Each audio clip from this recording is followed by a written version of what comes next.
see a large idea on the horizon.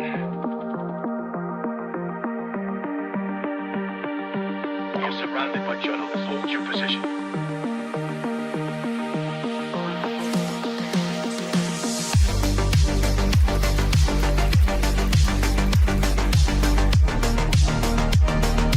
Overnight success. The Blazinator 3000.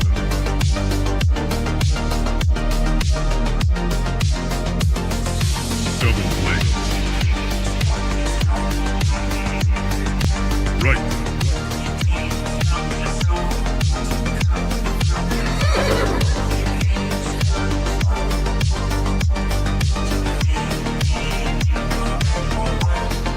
That's misinformation.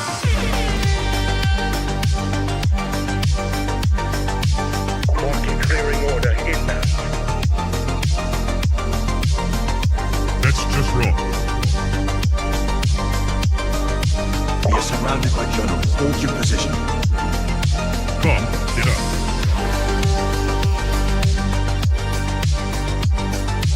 Trust the experts. 5 cookies. We are experts. Founder mode. 5 cookies. I see multiple journalists on the horizon. Stand by. Experts. UAV online. Blaze. Double blaze. Triple blaze. Double kill. 5 cookies.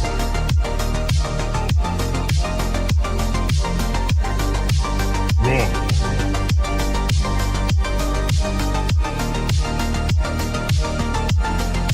Pump is up. Blaze.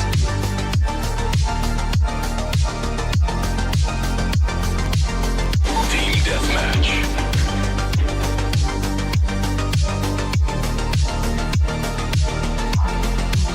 We are experts. Triple blaze. That's just wrong. Right.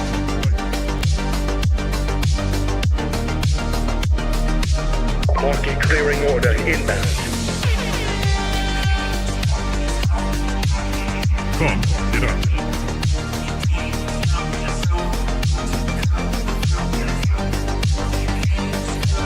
You're surrounded by journalists. Hold your position.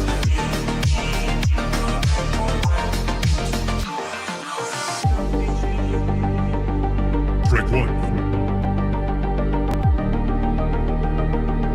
Strike 2.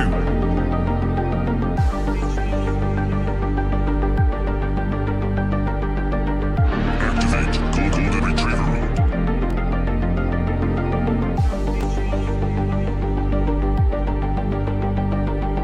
Trust the experts. Marking clearing order inbound. 5 cooking.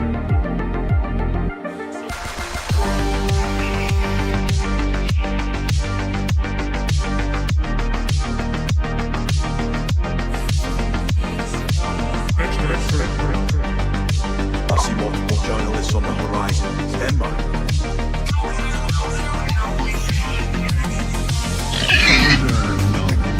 Push that every time.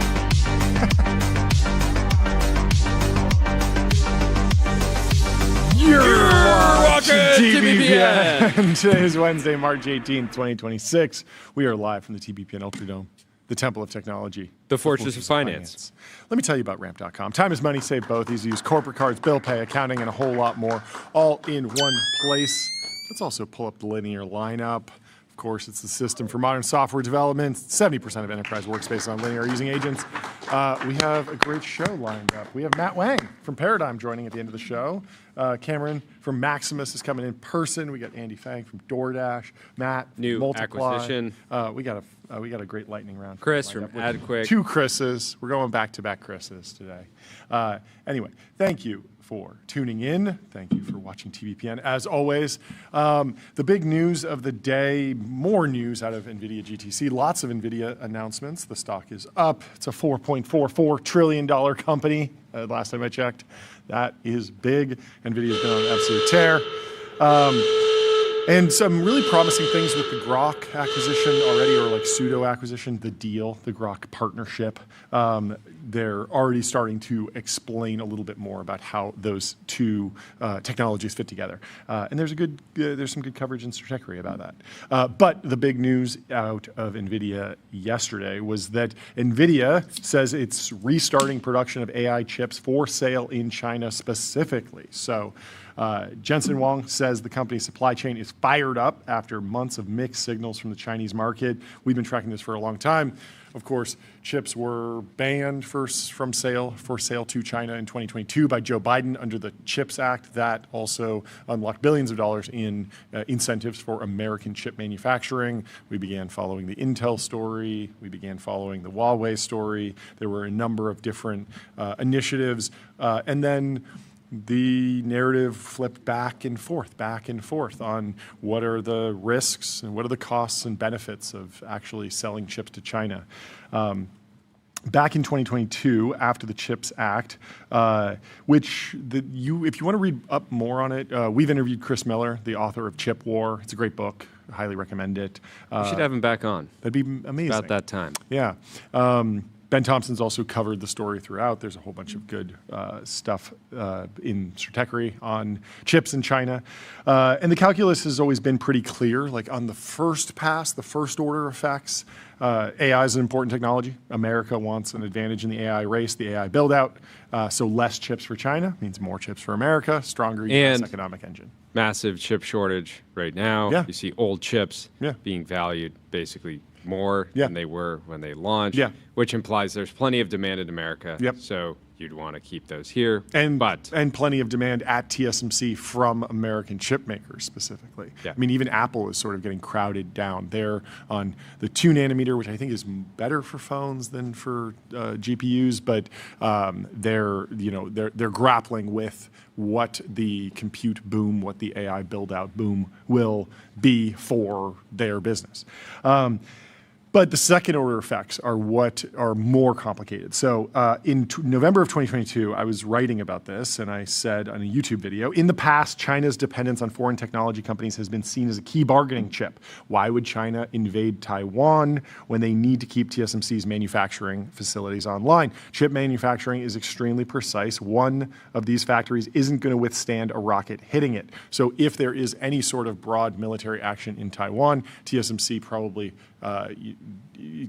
gets a little bit damaged. I mean, even the tiniest earthquake. Right. They have to track the weather. Yes. Outside of the facility. Exactly. If the weather outside of the facilities is fluctuating at all. It can affect yield inside. Yeah. Earthquakes. Taiwan is famous, or TSMC is famous, where they don't even need apparently like a detection system or a push notification to their employees if there's an earthquake. If the employees sense that there's an earthquake, they just get up and go to the factory and start working on things. It's not like they need to we need to email all the employees. The employees just know, because that's the level of sensitivity over at the TSMC fab. So if you want to keep TSMC producing chips, you can't invade Taiwan. And so by banning the export of chips to China, the cost to China of a Taiwan invasion decreases. And so if China can't access TSMC chips anyway, it's a lot less risky to go to war. And that was always the risk with hardcore chip bans, that you'd create an increased risk of geopolitical conflict. And in 2022, the Russia Ukraine war was about 6 months old. Global conflicts have grown significantly since then. Obviously, we've been tracking the Iran war. And America's military is potentially stretched thin, so the risks of a Taiwan conflict are higher than ever. And so you add to the fact that everyone agrees that we will be in chip constrained, a chip shortage through at least 2030. And the need to keep TSMC supplying chips to American companies is extremely important. It's always been difficult to parse the various arguments around selling chips to China because there's an insane amount of money at stake, and many, many people whose basically their full-time job is to advocate for a particular position. I was talking to a friend who is interfaced with a lot of the different groups in Washington, and there are like huge think tanks, huge lobbying organizations on both sides. Because there's so many different interests going on. Yeah, like, not to mention how much of everyone's retirement accounts NVIDIA actually makes holding up the world economy, right? That's the meme. And that's certainly true. So there are good arguments on both sides. One that keeps getting trotted out is, it's important to keep China dependent on the American AI stack, and it's reasonable. The better argument might just be dependent on a functional TSMC fab, but there are benefits to the CUDA ecosystem and to the idea that whatever models get built there will be applicable here. We'll be able to transfer those that research and development that happens over there very quickly. But the much more important thing is just that the more the economies are interlinked, the less likely there is a conflict. So all of this underscores the importance of TSMC Arizona, Samsung, Intel broadly, as well as startup fab projects like the TerraFab. And there's a whole bunch of other companies that are doing that are at least talking about tool making, talking about getting a fab up and running. Nothing that's really taken off. I mean, even Samsung is not fabbing any of the leading edge NVIDIA chips at this point. But, there's incredible economic incentive, and people have known that this is an important kind of sort of cash cow business for a few years now, at the very least. And so there's certainly been a lot of incentive to put plans in motion that might play out before 2030 because there's such a shortage. And so in general, we're traveling this like long and narrow road, but I'm coming around to the idea that selling some chips to China is the best possible move at this particular moment in time. It was easy to stick with like the first order logic of just, we want the chips because we can use them to power our economy, so we should have them. But going forward, it'll be really interesting to track how China's indigenization project, their domestic supply chain, evolves. They, of course, have... Yeah, my take has always been, like, even if they are getting chips, it's not like the party is going to say, actually, our domestic supply chain is no longer important because we're getting a drip of H200s. Yes, right? so they're still going to keep the momentum that they have. It just wouldn't be like them. There's a lot of debate over that because momentum comes from you can take scale. some of the wind out of the sails. Yes, but they can just spend. You can more slow the momentum dollars. Potentially. That's the argument. Is that by limiting demand, there's a local fab in China that just says, a chip maker that says, okay, well, our demand is half as much, so we can't afford to scale. Sure, we have the money, but we don't really need to deliver this because there's no buyer, so you don't get the process level of execution. You don't get the excellence that comes from actually needing to run the real business. It becomes more of like NASA than SpaceX. That's always the risk with you're just throwing government money after it. Before we move back to the Wall Street Journal, let me tell you about Figma. No matter where your idea starts, Figma Make, Claude Code, or Codex, or Sketch, the Figma canvas is where ideas take shape and ideas connect and products take shape. Build in the right direction with Figma.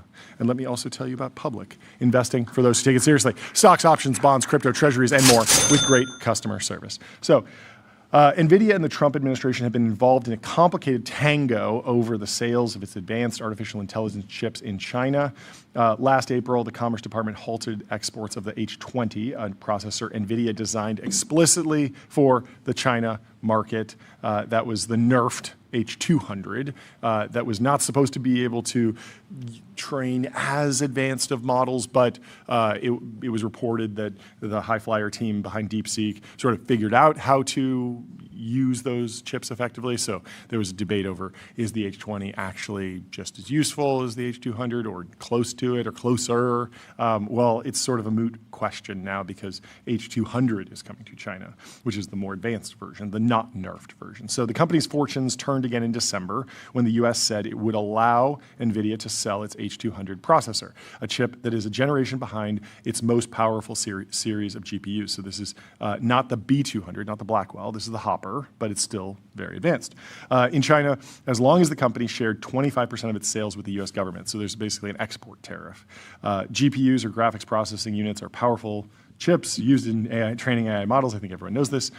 In late January, after Wang visited China, officials there signaled they would approve H200 sales as well. So there was a big debate over whether or not Beijing would block the imports of H200s in order to stimulate the indigenization of the domestic semiconductor supply chain. It seems like these will be going through and they will be purchased.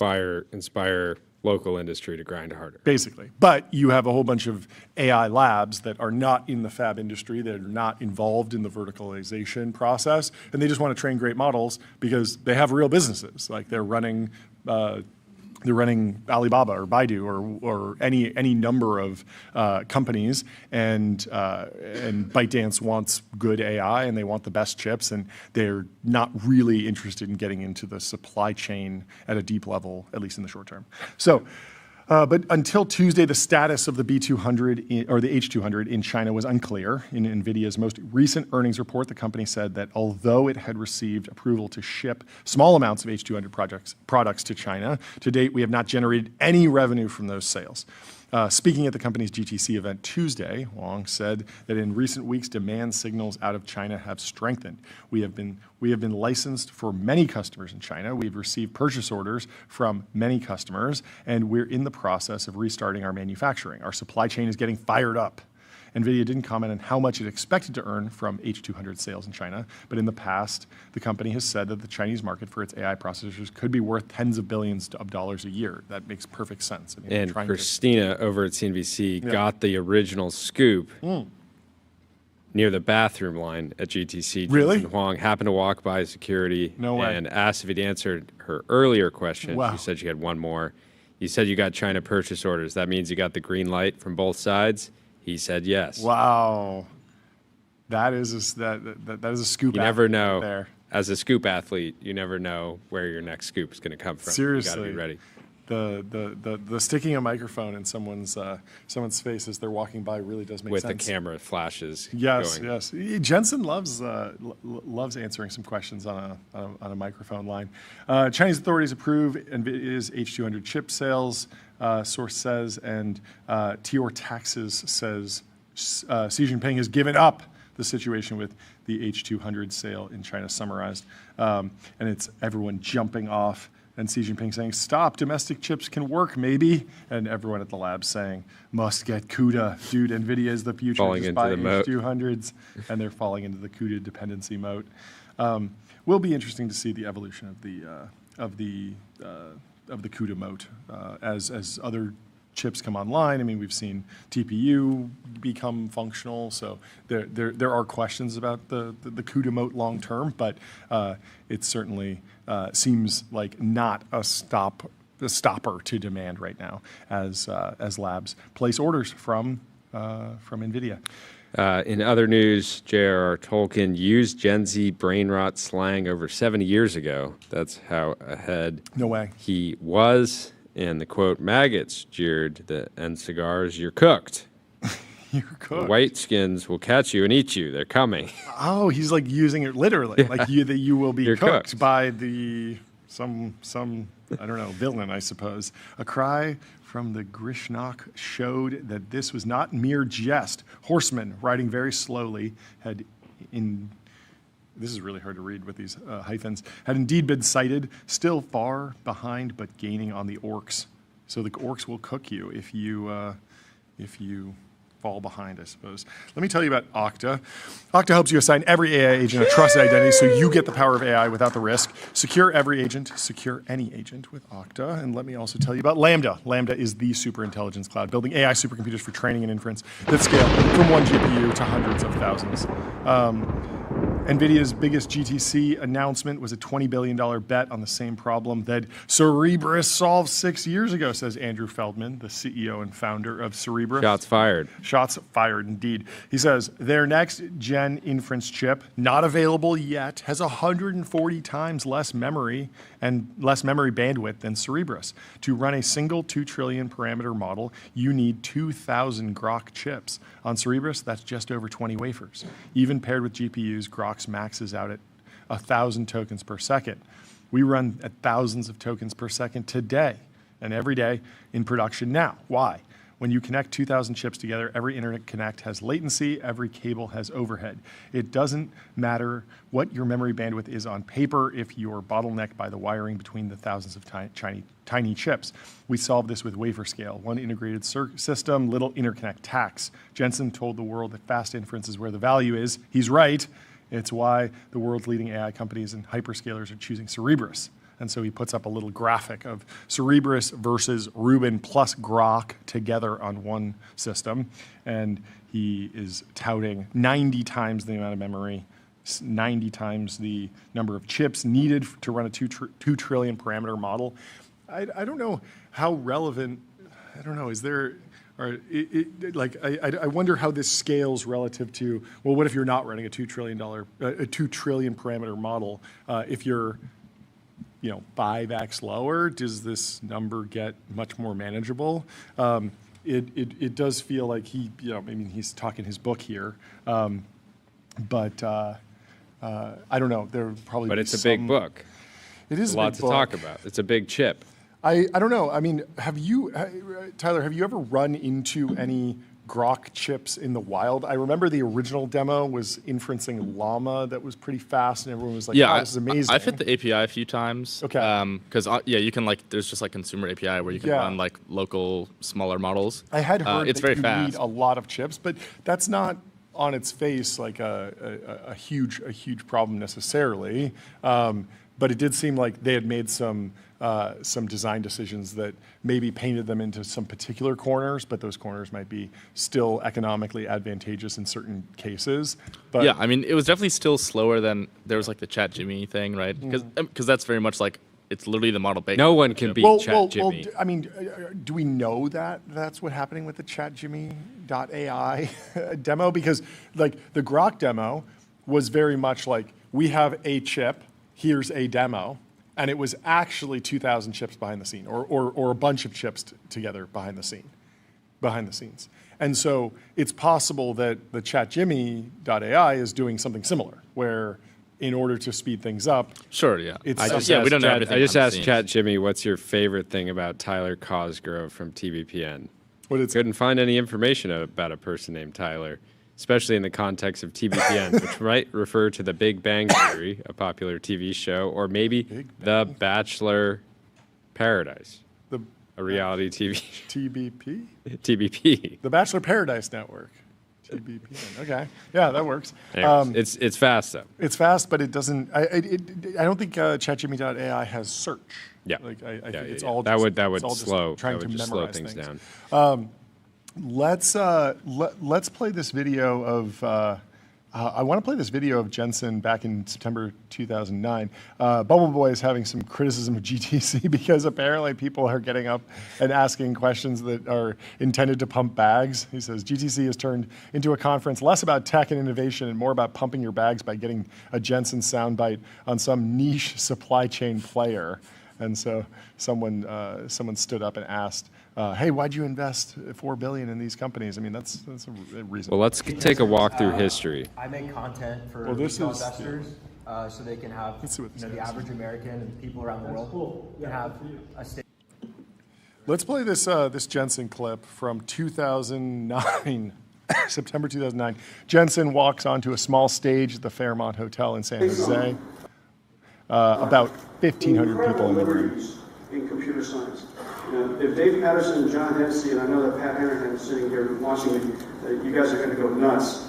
You need to put a mic on him. This is called CEO man. This is not computer architect man. This is called CEO man. But it illustrates the point. That stage. So let me first show So much smaller. Why could it makes a lot of sense. This is an illustration of co-processing. Yeah, Carlos says no I jacket. realize there's a lot of words. No jacket. He is looking pretty It's a jacked. simple math we're going to do. There'll be a short test at the end of this presentation. So this is simple math. The first section on top is an example of a program that is parallel intensive. And on the bottom is an example of a program. What is this person doing with the sequential. camera? And the way that I simply made it is the serial code part of the parallel intensive program takes about 1 second to run. Whereas the parallelizable part of the code takes 199 seconds to run, which makes sense. It's an enormous amount of data. NVIDIA was a $7 billion company when this happened. A very long time to run. So 199 Jensen seconds. kept saying the GPU wasn't just a gaming chip, it was a computing platform. Kept saying parallel processing would reshape every industry from medicine They're to like, finance. yeah. Just put the video games in the bag, bro. Seriously, yeah. This was, before training neural networks. Wow. Pretty remarkable. 17,000 people are at GTC 2026 now, packing a hockey stadium, watching the same guy explain what comes next. Very interesting.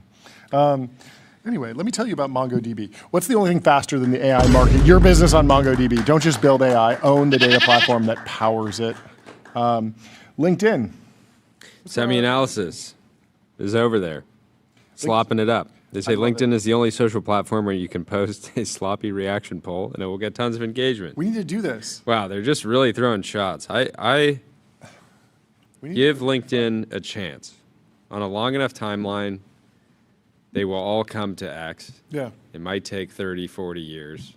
They'll make it over to the dive bar eventually. Yeah, maybe.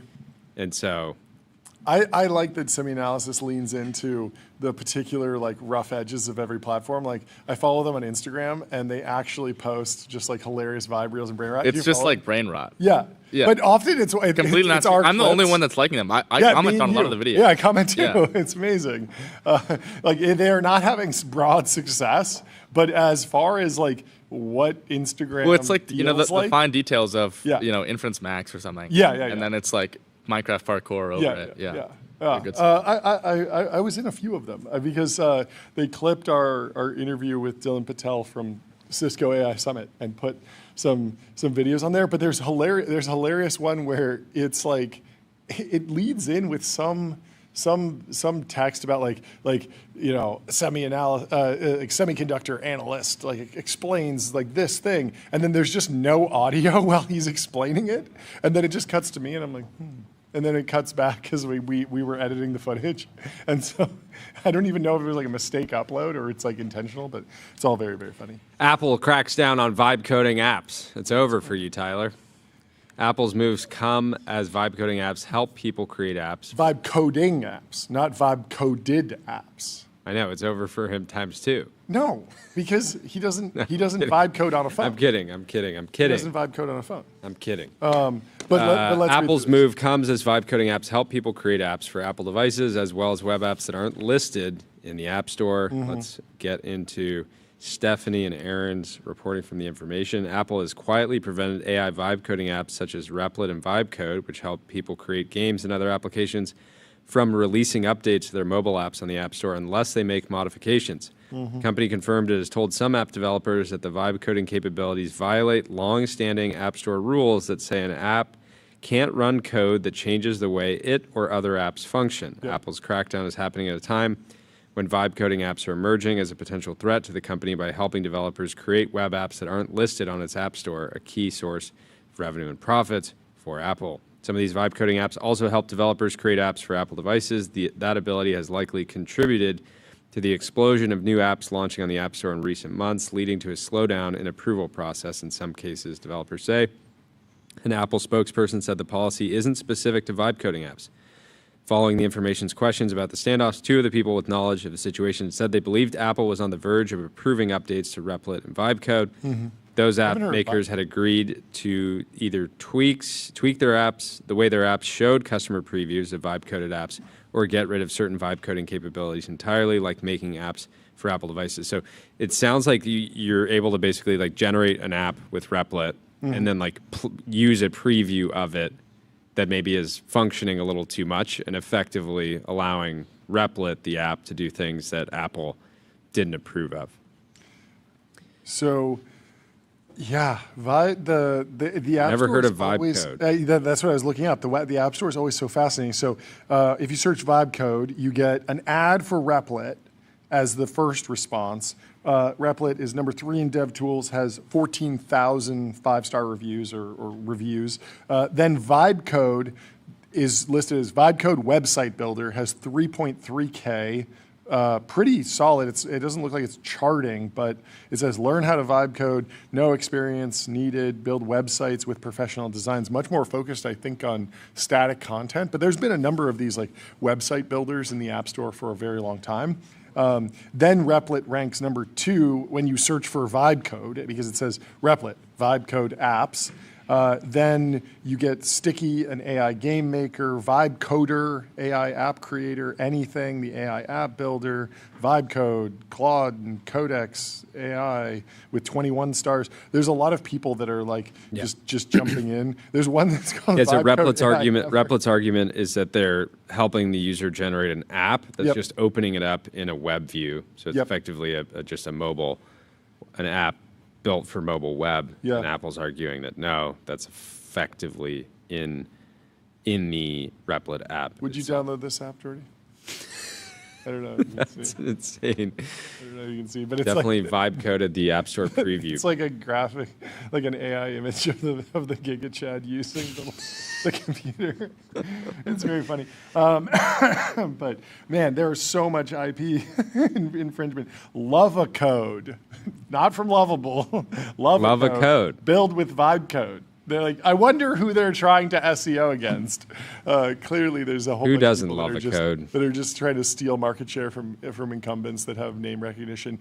Do you remember that company that was doing vibe coding on the iPhone, and they would tap your phone and basically airdrop you the app? We talked to them at YC Demo Day last year. Yeah. And there's a number of these companies that are trying to be like the AI game store, sort of like the meta simulator, like build a simulator and create a harness that's really good at vibe coding a game. It feels like a really valuable category if you can crack it, but you are going to be bumping up against the App Store all the time. You just have to compete with Sam Altman, Dario Amodei, Yeah. Maybe. Amjad. I do wonder if there will be some sort of, or I mean, Roblox would be like the bigger one, maybe, or does it come out of Codex and Claude Code instead? Like, how do you? I wonder what the barrier and how much distribution matters there for that audience of people that want to like vibe code a game. Yeah, for gaming, I just think Roblox is just going to continue to be like Roblox is the Roblox of vibe coding. And yet, we did not build our simulators in Roblox. Yeah, but they're not like massive multiplayer games. And we want people to be able to click a link and use it on their phone immediately. Like we have a new want simulator coming, by the way. We're addicted to simulation. We do love simulators. And this one we're putting a little bit more effort into, and John's already addicted. I would say this one is like just actually fun. Jeremy Gaffon's simulator was more just like a different way to experience. It was the educational. podcast. It was educational. Yeah. It was for people that didn't just But- listen to his episode on Invest Like They Invest. sat They down studied and it. simulated it. Yeah. But the actual interaction pattern of like guessing and whatnot, like it was like, oh, this is novel, and then it was like, okay, this is a chore, and then it was like, okay, how many questions are there? 200. And there were what, like 60 questions or 48. That's a lot. This of is questions. this new simulation. You're not going to be able to put it down. You're not going to be able to put it down. And it can effectively solve some industry-wide issues Yes. that are happening right now. Potentially. So But we're going for impact. Yeah. We're going for fun. But Apple's had this long-standing policy around do not like they want to review the software, and so you can't create an app that rewrites its software. But Yeah, I wonder if Apple can do anything to create more like a mini, like sort of peer-to-peer experience. Because I remember I was like learning how to build iOS apps when I was like an early teenager, and I was so frustrated that I had built Pong, but I couldn't just like share it with my dad and say like, hey, you can play this. Like it just wasn't. It was. Yeah. We can do test flight, right? Yeah, test flight, Yeah. but test flight is still like it's certainly not designed for. It's not like a AirDrop social or iMessage. peer-to-peer experience. Like you still have to opt into the test flight network, or do all these jumps. Like it would be, for some reason it is weird that it kicks me out of the Apple ecosystem when I get a test flight. Gold Rock says, "High key, Tyler could make better Siri and Replit with $1,000 budget." Better Siri and Replit, two massive things. No, better Siri in Replit. Oh, better. Oh, okay. Oh, yes. For yes. his last $1,000. In Replit. He's Okay, down not to his and. last. He's down to his last $1,000. That's a good Rips it challenge. better. Yeah, maybe that should be the new constraint on like hackathons. Instead of it's being like 2 days, it's like 20 grand is the max budget. And what can you do with that budget for the token allocation? 20K is big budget for hackathon. Yeah. I mean, maybe the $200 plan or something, like exhaust it, you can't use multiple or something like that. The question is, how much is Apple itself vibe coding? Because the software quality in the apps that I use. Mark Gurman said they're using Claude all the time, right? Yeah. So no, like, but to me, I'm saying, so far, my experience recently, I've had an issue with the most important application on my phone, which is you were text complaining about the messages. Photos app. That was just poor design. The phone app has gotten a lot. Yeah, John finally came around because the phone app is phone like, app. you're like, okay, I'm going to hit this button. Yeah. I might be calling this person Yep. out of the blue, Yep. even though I just want to. And I'm not sure what phone line I'm calling them on. I guess they're designing for a world where people only have one phone number, but I still have a lot of people. This is blowing your mind, Tyler. But back in the Talking day, about like a home phone? back in the day, people used to have multiple phone lines, multiple phone numbers. It's true. I'm so but yes, Like a work phone. like a work phone. I mean, when I was at FF, I had two phones, but Two phones. two phones. That's right. But a lot of people will have a home phone and a mobile phone, and so that was the thing that you saved in your contact book a long time. And the problem with the new iOS phone app is that I've been calling randomly people on their home phone if I have it saved. So I need to maybe go delete those numbers or like put them in like a comment field so that it always calls their iPhone. Because I have moved to just calling people on their mobile phones. But anyway. Well, the good news, we have our first ever Apple employee coming on the show. Really? Oh yes, we April. do. We do. I'm very excited for that. First ever That's going to be exciting. Apple employee on the Yes. Technology Business Programming Network. That's not. I mean, current Apple employee. We've had ex-Apple employees, of course, but Live quickly, players. before we Excited move for on, that. let me tell you about Fin.ai, the #1 AI agent for customer service. If you want AI to handle your customer support, go to Fin.ai, and let me also tell you about Console. Console builds AI agents that automate 70% of IT, HR, and finance support, giving employees instant resolution for access requests and password resets. So, Martin Shkreli. We got to go over to SF with Yeah, Martin wait- Shkreli. Yeah, wait. Oh, okay. This is part 2. We're just jumping straight into the We're sequel. going straight into part 2. Okay, we're going straight into part 2. Take it through He it. says, have you ever had the thing that you know a lot about become the current thing? That's happening now with peptides. fascinating. Holy S-H-I-T. I don't know where to start. Okay. Pharma basics. Most people obsessed with peptides don't know a few things. Peptides as pharmaceuticals have been around since the 1950s. Overnight A success. peptide is just a small protein. Peptides have 1950, so that's like have extremely 10 short minutes before 8 half-lives. p.m. yesterday. What's that? 1950. That's like 10 minutes before 8 p.m. yesterday. Yes, correct. Peptides have extremely short half-lives, often on the order of seconds or minutes. So if you're saying you're interested in peptides, you're saying, I'm interested in biopharmaceuticals, but only drugs with very weak Pharmacokinetics. I know that. Pharmacokinetics, that's a new word for Yeah. me. Drugs of which peptides are a subgroup usually have a specified target. This is an electrostatic interaction, usually hydrogen bonding between the atoms of the drug and the atoms of the target, typically, but far from always, the receptor. If you can't tell me what the target is and how the drug is binding to it, you do not have a drug. You have delusion. Next, drugs are rigorously tested rigorously, not only for safety reasons, just identifying the pharmacokinetics of a substance, how it travels in the body. Pharmacokinetics. Pharmacokinetics. It's a collab. Between pharma They're linking and kinetics, building. Okay. Exactly. Is arguably the most important starting point for any medicine. How is it metabolized? What is its half-life? Without this basic information, you can't even begin to have a medicine. Mm-hmm. You can start pharmacokinetics in animals and scale to humans, but you also need a therapeutic hypothesis. Yes. This is a thoroughly vetted biological idea considered a priori as to why this medicine just might work. You very rarely discover these after the fact. Determining target engagement requires assays. Assays. Assays. This is going to be a rough one. This is a rough one. Also, I guess I didn't pay priori, not a priori. Brutal. A priori Brutal. assumptions. Exposed. What assay was your drug tested in? What did it show? Direct target engagement is very important to falsify your biological hypothesis. And you can continue, John. Preclinical studies are so manufactured and fraudulent in today's day that I wouldn't rely on them for biological hypotheses unless they are from an incredible lab, were done a priori, etc. There we go.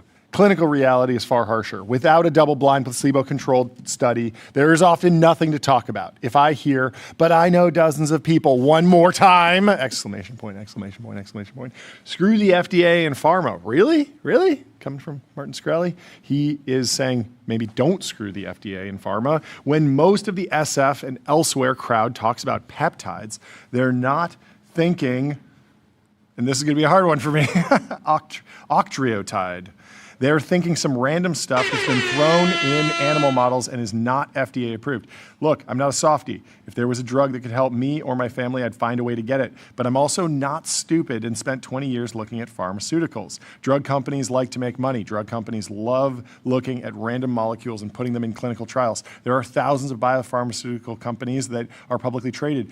It is not hard to do a clinical trial from a university. If your drug has never been tested, there is a reason. The reason is not that you are a biopharmaceutical genius who has found something cool that everyone else missed. The FDA plays an important role. They make sure that whatever is on the label is actually in the drug. That's why prescriptions are important. If I operated one of these research chemical shops, wildly illegal, I might add, I would just ship people alanine or something. No one would have any idea that it was that it wasn't BPC BS or whatever is popular right now.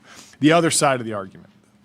But Martin, there has to be some unapproved drug out there that's useful to take. Yes, there are plenty. That is how I made a living, says Martin Shkreli. But it is not for you, world traveler, to think about this. The things you know do not apply to pharmaceuticals. It's not that you're not smart. I'm sure you're smarter than I. It just takes practice and time to understand medicine. I believe some places will even require you to go to school before you can decide who takes what drug. Just ask your doctor for medical advice. There's a reason you don't do surgery on yourself, fly a plane by yourself, etc. But Martin, I want to optimize my health. You could fly a 747 though. I could. That is That's the thing that I take. I agree. We don't with have this. We don't need studies. I don't to need know a study. that you could land. I could land a 747 if I needed to. If it was asked of you. Yeah. Oh, 100%. But Martin, I want to optimize my health. No, stop it. You're not sick. It's all nonsense. Leave medicine to physicians. You do not know what you are doing. Become a physician if you are that interested, or spend a lot of time and money on biopharma. I have zero doubt you'll change your mind. There are no healthcare professionals that I know of who give an SHIT about these unapproved research chemicals. But there are actual people, there are actual dying people in the world. Duchenne muscular dystrophy, PCAN, Lafora. Go fix those diseases. You'll make someone and their family a lot happier than LARPing that you know about medicine. This has to end. Interesting. Lots of debate. Yeah. So we are going to have a debate. Max Marcioni from Superpower will be coming on Monday at 12 to debate Martin Shkreli, the professor, himself. So we're going to have a little debate. Superpower, I believe, sells these small proteins. Yeah. And so it'll be an interesting conversation. So Monday at 12 Pacific, we can look forward to the great debate. So there's some conversation in the comments here. Michael Drugan says, when people talk about peptides, they mostly mean things like retatrutide, Reta, which is in stage 3 clinical trials and looking extremely good, or BPC 157, which has tons of clinical and anecdotal evidence. Your critique is just self-aggrandizing fluff that falls apart when you apply it to the actual examples most people are using. So he's saying, look, most people aren't using this stuff that's like crazy far out there. They're just pulling forward things that are actively being worked on by the pharmaceutical. Just another pod guy says, great post. Would be even better if you were in a flow state with a low dose of Reta. Martin does not think, he doesn't like BPC 157. He says BPC 157 has no evidence, LMAO. Retatrutide is literally a biopharmaceutical from Eli Lilly. Pirating yeah, I mean, the concern with Ozempic is BPC not what we're 157 talking has about. always been that it could accelerate cancer growth. Yes, I saw Creatine Cycle talking about it this. stimulates growth. Yes. And so because it hasn't been studied Yes. well enough in humans, that is a risk that people, I think, Yeah. should be aware of. How much of this is actually because of people's AGI timelines? Like, is there a real overlap in San Francisco between, like, yes, it might give me cancer in 20 years, but I think we will cure cancer in 10. So if it makes me look good in the next 5. But I think it's all about people just want some type of edge. Yeah. They want to alter their state. Yep. It's somewhat basically human nature. Yeah. You can make the same argument for why you should wait, though, because then in 10 years, AGI will create like a super drug that will just instantly make me jacked. Oh. Right? Okay. So it's like you can do it either way. But No one there's has a area under the decade to curve. wait to be- Yeah. You want to be jacked now. Because all things equal, if the cancer risk of both scenarios is 0, you'd rather be jacked for 45 years as opposed to 40 How years, much would The we next have to 5 pay years. you a day to not lift anything heavier than a single piece of paper? There's no amount of money you No can amount pay of me. money. That's right. Exactly. You can't wait 10 years. Ridiculous. Let me tell you about Turbo Puffer, serverless vector and full text search, built from first principles and object storage, fast, 10x cheaper, and extremely scalable. And let me also tell you about Cisco, unlock critical infrastructure for the AI era. Seamless, real-time experiences, new value are unlocked every day with Cisco. Pretty iconic. Someone hire this kid. Robin Smith is sharing a poster. Warning. Warning. This man has been known to increase shareholder value with a QR code out to his LinkedIn. I love this. And his name is Lachlan Von Egmond. That's a great name. And he's looking for a job as a summer 2026 electrical engineering intern. And I cannot recommend this gentleman enough.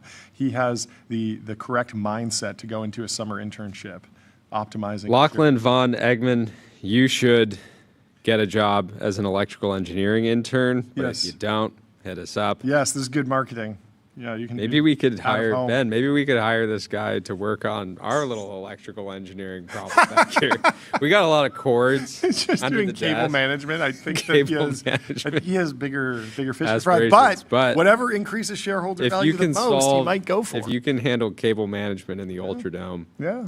you can go far. Dependable thermonuclear work ethic. That's a good phrase. Thermonuclear work ethic. He says he's smart with a capital S, and he shares his email. So if you're looking for an electrical engineering intern this summer, give Lachlan a call or shoot him a quick Let's email. head over What are you to talking about? Eric Seufert Okay. at Mobile Dev Memo. He writes, private credit and the AI value reallocation. Starts with a quote, the essence of technology is in a lofty sense ambiguous. Such ambiguity points to the mystery of all revealing, i.e. of truth. Martin Heidegger. I like it. Says a familiar intuition about the emergence of any new technological paradigm is that new methods of engaging with the world create uncertainty, which is most easily interpreted through the lens of perceived negative outcomes.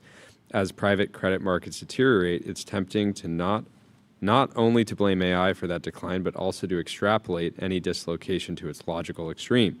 That is, where rising default expectations among software companies are increasingly framed as early signs of a global systemic crisis. The most convenient analogy is the GFC. And yesterday, Carried No Interest was giving a little bit of a doomer take around some of these software private equity deals, but he was not ringing alarm bells to the tune of the global financial crisis, Yeah. correct? He was just saying that some of these deals are underwater, some of these investment professionals might be needing to join different firms to find different opportunities, sort of the bull case for special situations, right?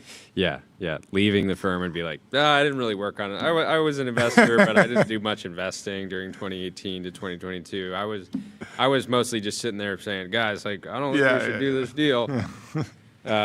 I guess the beauty of private credit is that you have all these different funds that are being deployed, that have been deployed on different time horizons, that have longer time horizons in general, right? Yeah. And so you can have basically like a rolling collapse versus like a versus like a run on the bank where you have like one day where everyone realizes rolling collapse. It's kind of like the worm. Like you were doing the worm yesterday. Yeah. It's kind of like that. Yeah. That does not seem great. It's like a wave. Like when it's you like a start tidal, when it's you like a start tidal wave. the It's worm. small, Yeah, when you start the starts worm. small and it gets bigger and bigger and bigger. Right? So you're 6'8", so you're starting the worm. Okay. And you're really tall, and you're kind of coming Fall down, like a tree. falling, but then you bounce back up like this. Okay. And you're steadily kind of like losing. I hope that's not where this goes. Let's continue. This framing is incomplete, says Eric Seufert in Mobile Dev Memo. He says it isolates the destructive effects of AI while ignoring the mechanisms through which those effects propagate and where value ultimately accrues. In this piece, he makes the case that contemporary economic conditions bear no resemblance to those leading up to the global financial crisis of 2008. I also argue, he says, that any weakening in various categories of the software landscape as a result of AI will not only mostly remain contained there, but will likely lead to economically expansionary productivity gains and efficiencies that offset potentially disproportionately losses in private credit. That's very exciting. The private credit market, he gives a little history on the private credit market. The private credit market has grown precipitously since the 2020 era COVID pandemic. In a note from the Federal Reserve, you're just like, there will be a rolling collapse, but also I'm excited it grew. You got to hit the air horn for growth. The authors, in a note from the Federal Reserve, the authors remark that it is funny that if you go back to our early bits, yes, we were joking about praying for bubbles, encouraging leverage. People were listening. I'm not encouraging saying who was ads. listening, I'm but people were listening. encouraging ads. Yeah, a lot of things came true. Obviously, we were joking. They were bits. I guess some people may have taken it a little too seriously. Isn't there some humor in every joke? Isn't that the point of humor? You mean some truth? Some truth in every. What did I say? Some jokes. There is some humor in every joke. Yeah, some truth in As every. John joke. Coogan once said. Wow. There's humor in every joke. I'm only on my second Diet Coke. Okay, don't talk to me until I've had my 10th energy drink. Cheers. Anyway, this is what the Fed had to say. Private credit has emerged as one of the fastest growing segments of non-bank financial intermediaries, NBFIs. Over the past 15 years or so, reaching a total asset class size of $1.34 trillion in the U.S. alone by the middle of 2024. A report from Morgan Stanley published in October of 2025 estimated the size of the private credit market at the start of 2025 at $3 trillion. A report from Vanguard said it was 1.8, so people are sort of all over the place. Private credit is an asset class that functions as a parallel banking system. Don't call it a shadow banking system. It's just merely parallel in the darkness. Look, I'm going to be concerned. Here's what I'm going to be concerned. When you have leaders at these private credit firms that say, look, private credit's amazing. Yeah. But yeah, it's unfair that we're keeping all of these gains private, and we need to make them public. Yeah. So it's some type of federal kind of involvement in the private credit sector could make sense. It would also be really, really bad if one of the most respected leaders of one of the biggest banks in the world was to compare the industry to cockroach. Yes, some really some bug. That would be that would be a bad You don't want to be compared to a scuttling creature. No. Maybe a soaring eagle instead. There are some soaring eagles in this portfolio of private credit assets. While it predates the global financial crisis of 2008, the scale of assets under management for private credit began growing precipitously following the global financial crisis to fill a funding gap. As the regulatory standards for lending and capital requirements applied to banks, such as those introduced by Basel III, intensified in the wake of the GFC, non-banks such as private credit lenders became a key source of funding for companies, especially those operating unprofitably, as many software companies might be earlier in their life cycles. Chernenko specifically attributes an increase in non-bank lending to regulatory rigor. So the banks become more regulated after the financial crisis, and so non-bank lending that is not subject to the same regulations increases. Many such cases. Another note from the Federal Reserve identifies private credit as a significant vehicle through which private credit is, identifies private equity as a significant vehicle through which private credit is deployed, because private equity acquisitions are often funded with debt through leveraged buyouts. They used to go to banks for those lines of debt. Now they're going to private credit firms. Okay, and I think we should fast forward to down further private credit and the AI bull case, because this article is very long and you should go subscribe to Mobile Dev Memo and read it entirely, but let's skip to the AI bull case. Okay. So last month, Blue Owl sold $1.4 billion in private loans across 3 of its funds and announced that it would end regular quarterly liquidity payments in one of its funds, OBDC2, opting instead for payouts tied to asset sales and other liquidity events. This month, Blackstone experienced a record number of redemption requests. And they wanted to inspire their LPs to grind harder. Yes. The company indicated that it would honor all requests. If we give you too much mailbox money. Mailbox money? I've never heard that term. Mailbox money? No, it's just money that, like. Just shows up? You have some apartment somewhere and they just send you the check. Okay. No, I've never heard that before. Huh. Wait, do you know that, Tyler? Mailbox money? No. Okay. Am I crazy? I don't know. Mailbox money refers to passive income that arrives regularly with minimum active effort, commonly in the form of real estate income, oil and gas royalties, or dividends. That's why you listen to TBPN. It also is a mixtape by Nipsey Hussle. Nice. And that's why you know it. Also this month, JP Morgan marked down the value of loans the bank holds as collateral from private credit funds related to software businesses, reducing those funds' ability to borrow. Some of this negative sentiment is attributed to recent bankruptcies from firms to which private credit facilities were exposed. First Brands and Tricolor are among the headline cases. But the substance of the current negative outlook might be traced to fears that AI will render the vertical SaaS products into which PE funds invested in the 2020 to 2022 vintage irrelevant. So this is the SaaS-pocalypse narrative, but playing out in the private markets. In a recent note, JP Morgan states, private credit has 21% exposure to software driven by the attractiveness of SaaS recurring revenue models and the fact that 96% of software companies are privately held. Exposure rises to 40% when including broader tech and business services, the highest among extended credit markets.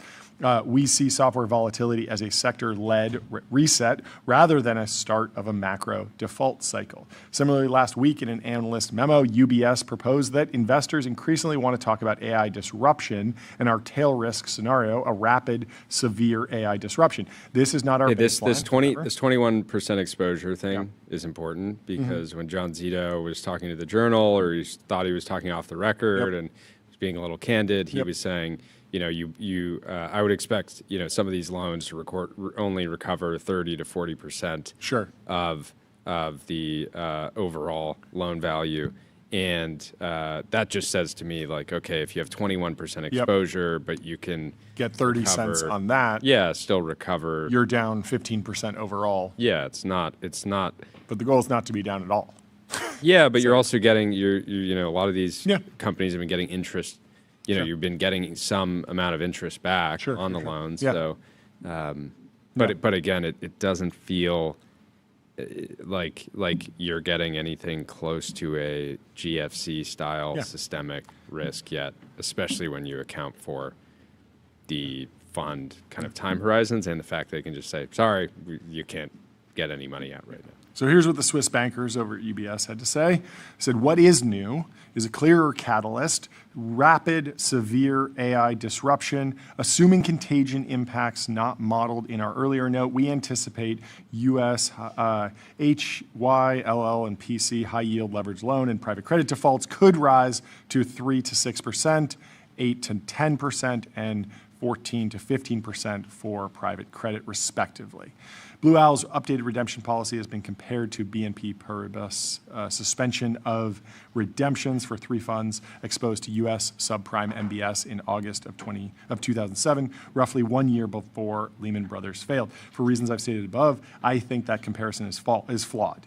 The GFC was a systemic crisis driven by leverage, opacity, and reliance on short-term funding. Mortgage credit risk was embedded throughout the financial system and amplified by opaque securitized products like CDOs, CDO squared, and CDO cubed securities which established tight interdependencies between institutions. Furthermore, the deep interconnectedness of the U.S. financial system rendered the GFC inherently systemic. Home prices were tethered to a mortgage derivatives market that was amplified in value by complex instruments that couldn't easily be valued or understood. The same isn't true of the private credit market, writes Eric Seufert, which comprises relatively straightforward bilateral loans and is largely concentrated within private equity-backed companies and dedicated credit funds. While pockets of stress have emerged, the system is less dependent on short-term funding and less tightly interconnected with core financial infrastructure.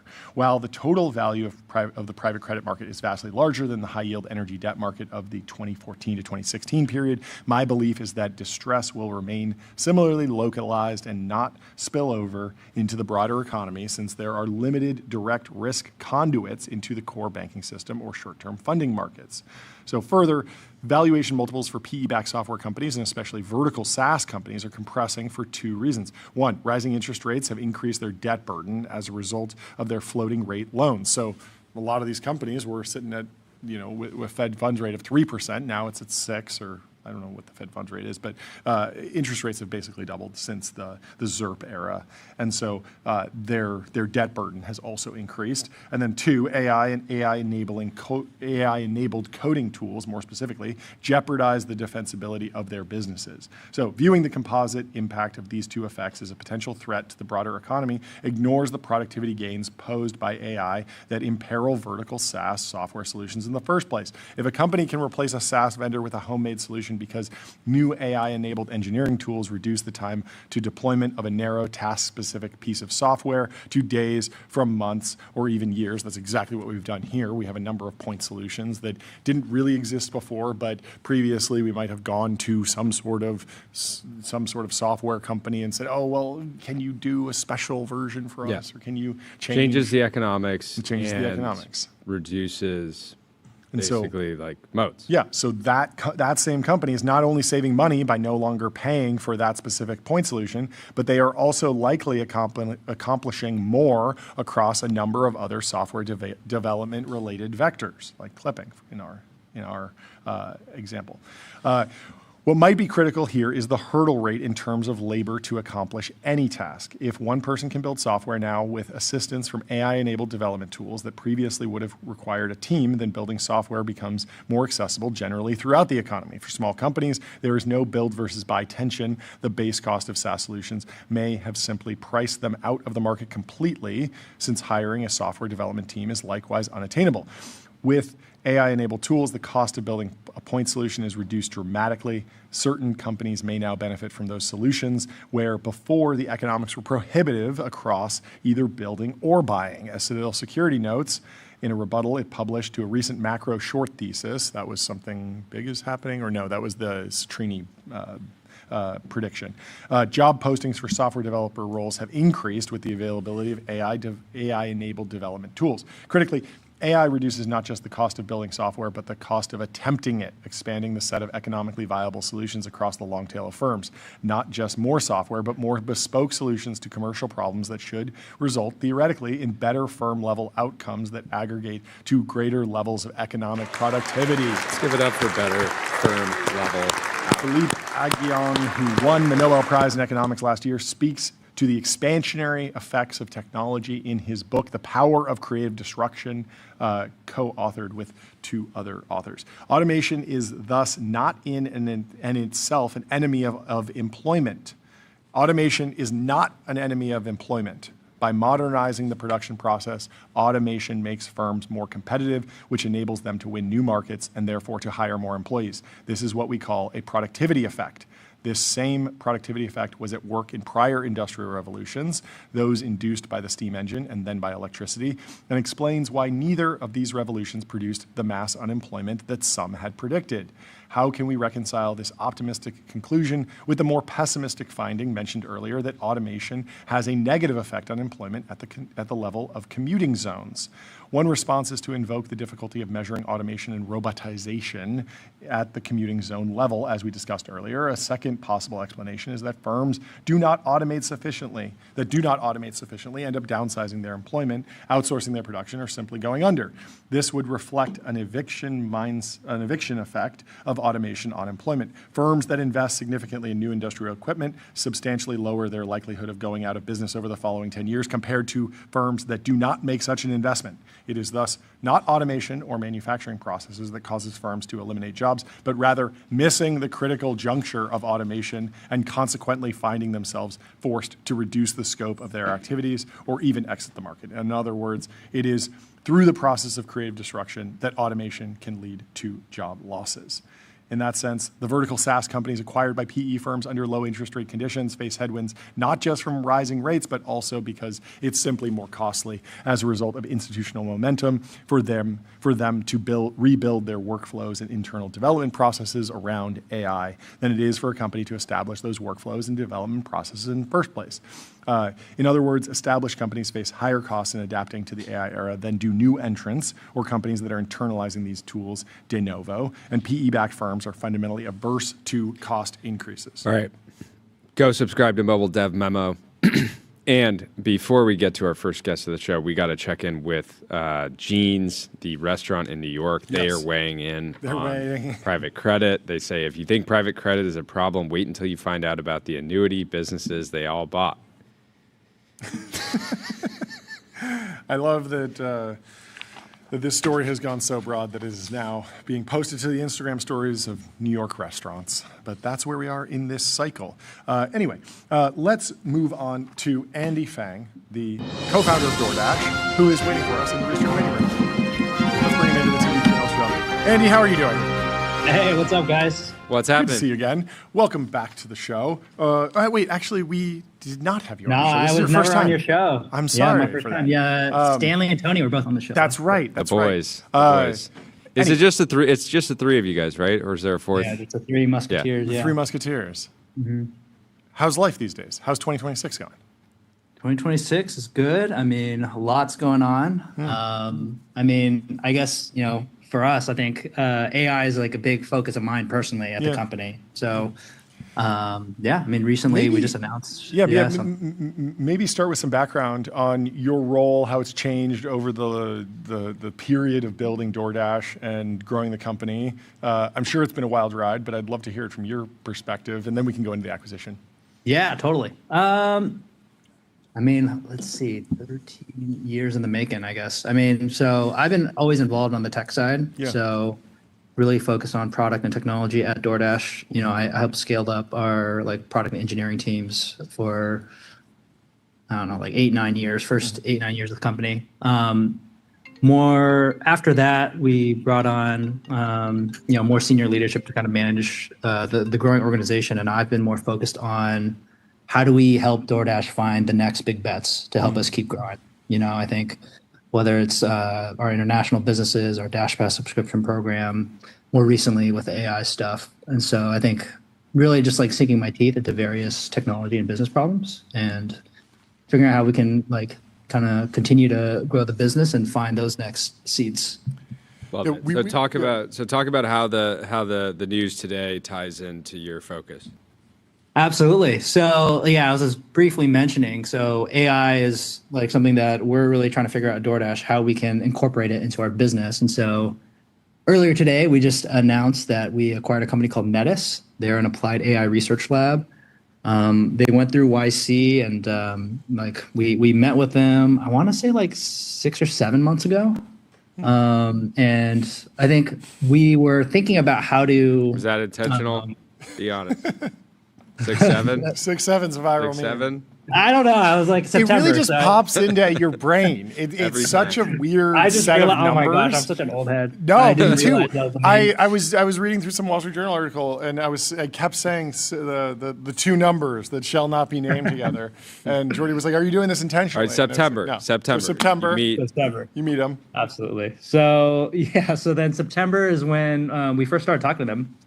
And we were trying to figure out how to productionize AI use cases at DoorDash. And so really, I mean, we kind of spread in terms of talking to a bunch of different startups. There's a lot of startups like trying to figure out how to deploy AI for like the enterprise use case. And we just like decided to be really open-minded about it and partner with a bunch of them.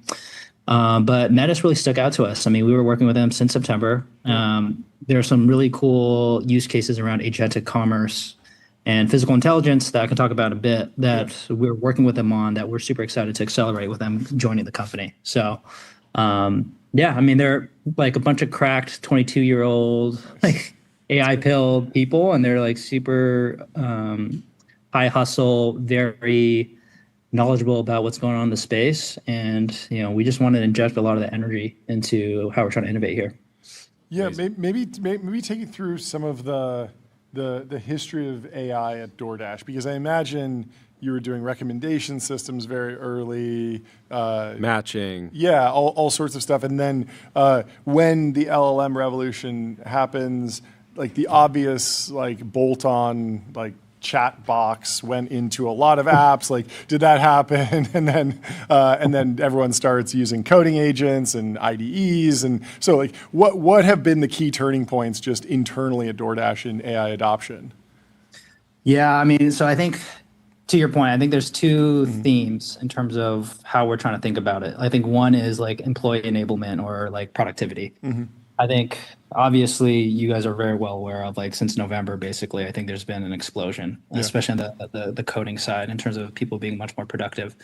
I'd say, I think at DoorDash, our evolution in terms of AI on like the product facing side has been a longer journey in the sense that I think we've been trying to figure out how this all fits into our marketplace and how this would benefit our customers. Like to your point, I think a lot of people, ourselves included, we're just trying to bolt on some sort of chat box just to see how it would play in. And I think one, when we did that a couple of years ago, the LLMs were not nearly as smart. But two, I think we just need to be more thoughtful, like how do we integrate this into the experience? And I think agentic commerce is something that a lot of people have been talking about and trying to figure out. And for us, I would say like agentic commerce is basically figuring out how we can leverage this technology to make it actually easier for restaurants to run their business and for customers to like find what they want on DoorDash. You know, I think one of the big problems that we've had on DoorDash is, and what people tell me all the time when I talk to them is like, look, Andy, like you guys got a ton of selection. I have no idea what to order. You know, it's like there's so much, you know, so many different restaurants and all these different cuisines. Like I'm having like decision paralysis right now. And so I think like that's a very interesting problem where we feel like AI can be beneficial in helping you like find what you want and give you confidence in that as a customer. So one of the greatest luxuries or first world problems in life is decision paralysis on what to eat. It comes for everyone. Yeah, have you been seeing folks like vibe code sort of like plugins or add-ons or features that then you can potentially use to adopt or roll into the actual roadmap? I swear I saw someone post something about this where they vibe coded basically a Chrome plugin that would filter DoorDash for vegetarian options, and it was like a pretty mature functionality, and they just went through like a series of prompts and got to like something that they were very satisfied with. But that feels like they're sort of doing the R&D on their end, and then once it's working, you can actually bring that back. I'm wondering about this like primordial explosion of you know, people building custom software and then the pipeline to actually bring that into the business as new features. That's interesting because I think there's something, I haven't heard of that one specifically, to be honest, but I think there has been a lot of interest is like, hey, like, can you figure out a way to like enable whatever my agent or like whatever software I'm building to integrate into the DoorDash ecosystem? Like I've gotten some pings from founders and be like, yo, when's the DoorDash CLI coming out? And I'm like, hold on, like, well, we need to figure what that means. And I think I would say, you know, and we also did something with OpenAI in terms of like being an early partner with their apps ecosystem and stuff. So we're trying to figure out how we want to play in this space, to be honest. And wait, so just walk me actually through that OpenAI partnership, because like, wouldn't that be the CLI? Like if I have Codex, that's a CLI. And then if you have a partnership with OpenAI, can't Codex CLI talk to DoorDash then? Or is there some break in the chain that needs to be resolved? I think it's more like in ChatGPT. It's like it's not really accessible through Codex, I don't think. So I have to tell Codex to go use ChatGPT, open a web browser, click on the ChatGPT box. Exactly. It is weird, like these unhobblings are so like intuitive, and then you realize that, okay, there's actually some sort of business reason or whatnot. Yeah. Yeah, I mean, I think a lot of people are just trying to throw stuff at the wall and see what sticks. Yeah. So I think one thing that we've been finding really like getting a lot of traction, especially with like what we're working with Metis on, is like, I think there's some actual agentic workflows, like customer facing workflows that we're working on that. Like just like us playing around with it the past couple of weeks, like we legitimately think this is going to be something that's going to be beneficial to customers and help you find what you want and help you order like. Okay, so how do you think about even positioning these products? Because like obviously, like broad public opinion on AI is not great. Is this the kind of thing? I'm assuming you're just like trying to deliver a great experience and not slap like DoorDash AI, the thing you've been waiting. Yeah, for. exactly. I think we want to introduce it in a way that's actually like beneficial to like conversion or like you finding what you want and being satisfied with it. And so that's why we've taken our time in some ways in terms of like rolling something out that we want to launch more broadly. But I think some of the challenges we've had historically is like these agents are not very smart at like finding you what you want. This was like a while ago, right? Obviously things have gotten a lot smarter. The question is, how do we leverage the intelligence that, a lot of like harness building, context engineering type stuff. But it's also like, how do you build a great experience around it? Like, there's like, obviously LLMs, if they're super smart, sometimes they like are slower with their reasoning, but we're just trying to find that balance. And like, I think to your point, it's like, how do we create an interesting experience that doesn't just feel like we're slapping something AI on? Yeah. Are you going to do anything with voice at all? Like I can imagine somebody in the DoorDash app saying like, hey, I want Chinese food. I want to avoid This seed is where oil. it tells you that they integrated with Siri a decade ago. We do have some voice modality stuff, but I think I would say that's a little bit more like just a modality in terms of how you place your order. And like, I guess if it's more natural language with the AI technology, like that's a natural. But yeah, I'm saying like, it's a natural language. You're kind of searching over all the offerings in your area, and then it's like potentially putting together like a cart for you, or an order you can check it out. Couple more things. How does Metis tie into the physical AI autonomy? You mentioned something about that earlier. Yeah, so I mean, I think DoorDash wants to play at the frontier of physical intelligence. I think that's something we've talked about for a while. Obviously, you guys have your cute little robots. Exactly, the dot delivery robots. So my co-founder Stanley, who has been working on that full time, like we're super excited to deploy those more broadly. But we have a large courier network. We have a large support network where we're collecting billions of data points in the physical world every day. And it's like, how can we leverage that to actually push forward what's possible with robotics and physical intelligence? I think, there's some interesting conversations we've had with various startups and labs on how we collaborate to push forward the frontier together. And I think Metis has some great experience doing that type of stuff in the expert data space. I mean, Arian, the CEO, is like a former Mercor. So I think there's some really interesting stuff there that we're interested to explore, and we're excited to accelerate some of that together with them. Awesome. Matt from Tempo is coming on later today. Tempo is launching today. I know you guys were an early design partner. Yes. Talk about kind of that decision to get involved. It's funny there. you bring that up because Matt literally texted me before this, like, hey, we're going to be on the show together. I was like, sick.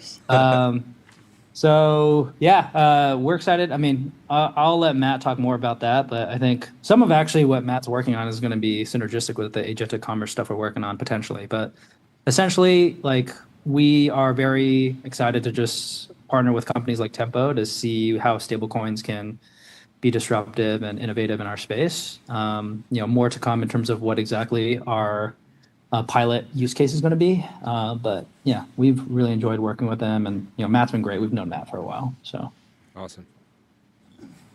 I want to ask one more about agentic commerce. I'm trying to think about like the product that I might actually want. I understand like when most people say agentic commerce, it's like open up ChatGPT and fire off a query, say order me a burrito, and it goes through DoorDash and you handle the rails. But I'm thinking more about like the the next version of that, and maybe it's something like, okay, I want lunch every day, but I need you to check my calendar because the show ends sometimes at 2, sometimes at 2:30. That information's on my calendar, but also sometimes I'm leaving to go to the airport and I'm flying, so I'm not available. And I could potentially like encode all these preferences. I have favorite things at different restaurants. I'd like some variety, but some consistency. Maybe you should fire off a text message to me and let me know that I can opt out of today's, order. And I feel like that's like the system that someone would vibe code if you gave them the CLI, but that should probably just live within DoorDash. So how do you think about that sort of like operating at a higher level, like encoding all of your preferences and then putting your DoorDash experience like basically on autopilot? Totally. I mean, I think one thing we say to ourselves is like, if someone was building DoorDash today, it would not look like DoorDash, like it would be, I think. And when we think about agents versus like just like LLMs, like agents in an ideal world, they're not just telling you stuff; they're actually doing stuff for you. And I think I would say from a consumer-facing use case perspective, in my opinion, I think besides the chatbots, I think OpenClaw is like kind of the closest thing we've seen to something that is like where agentic commerce is heading towards. And so we're very inspired by that type of I don't know, use case is the right word, but that model and that paradigm of like agents doing stuff on behalf of you. And I think your example, like kind of hit it on the head, is like, I don't want to just like, you tell me stuff, like do stuff for me. And I think we have a ton of information on your preferences. We have a ton of information, real-time information on what's going on logistics wise in your neighborhood and your city, like real-time inventory information and restaurants and retailers. And so like we can create some magical experiences there. And again, for us, it's not just about slapping this technology on just for the sake of it, but it's like actually stuff that's like restaurants would really appreciate because we can help them run their business better.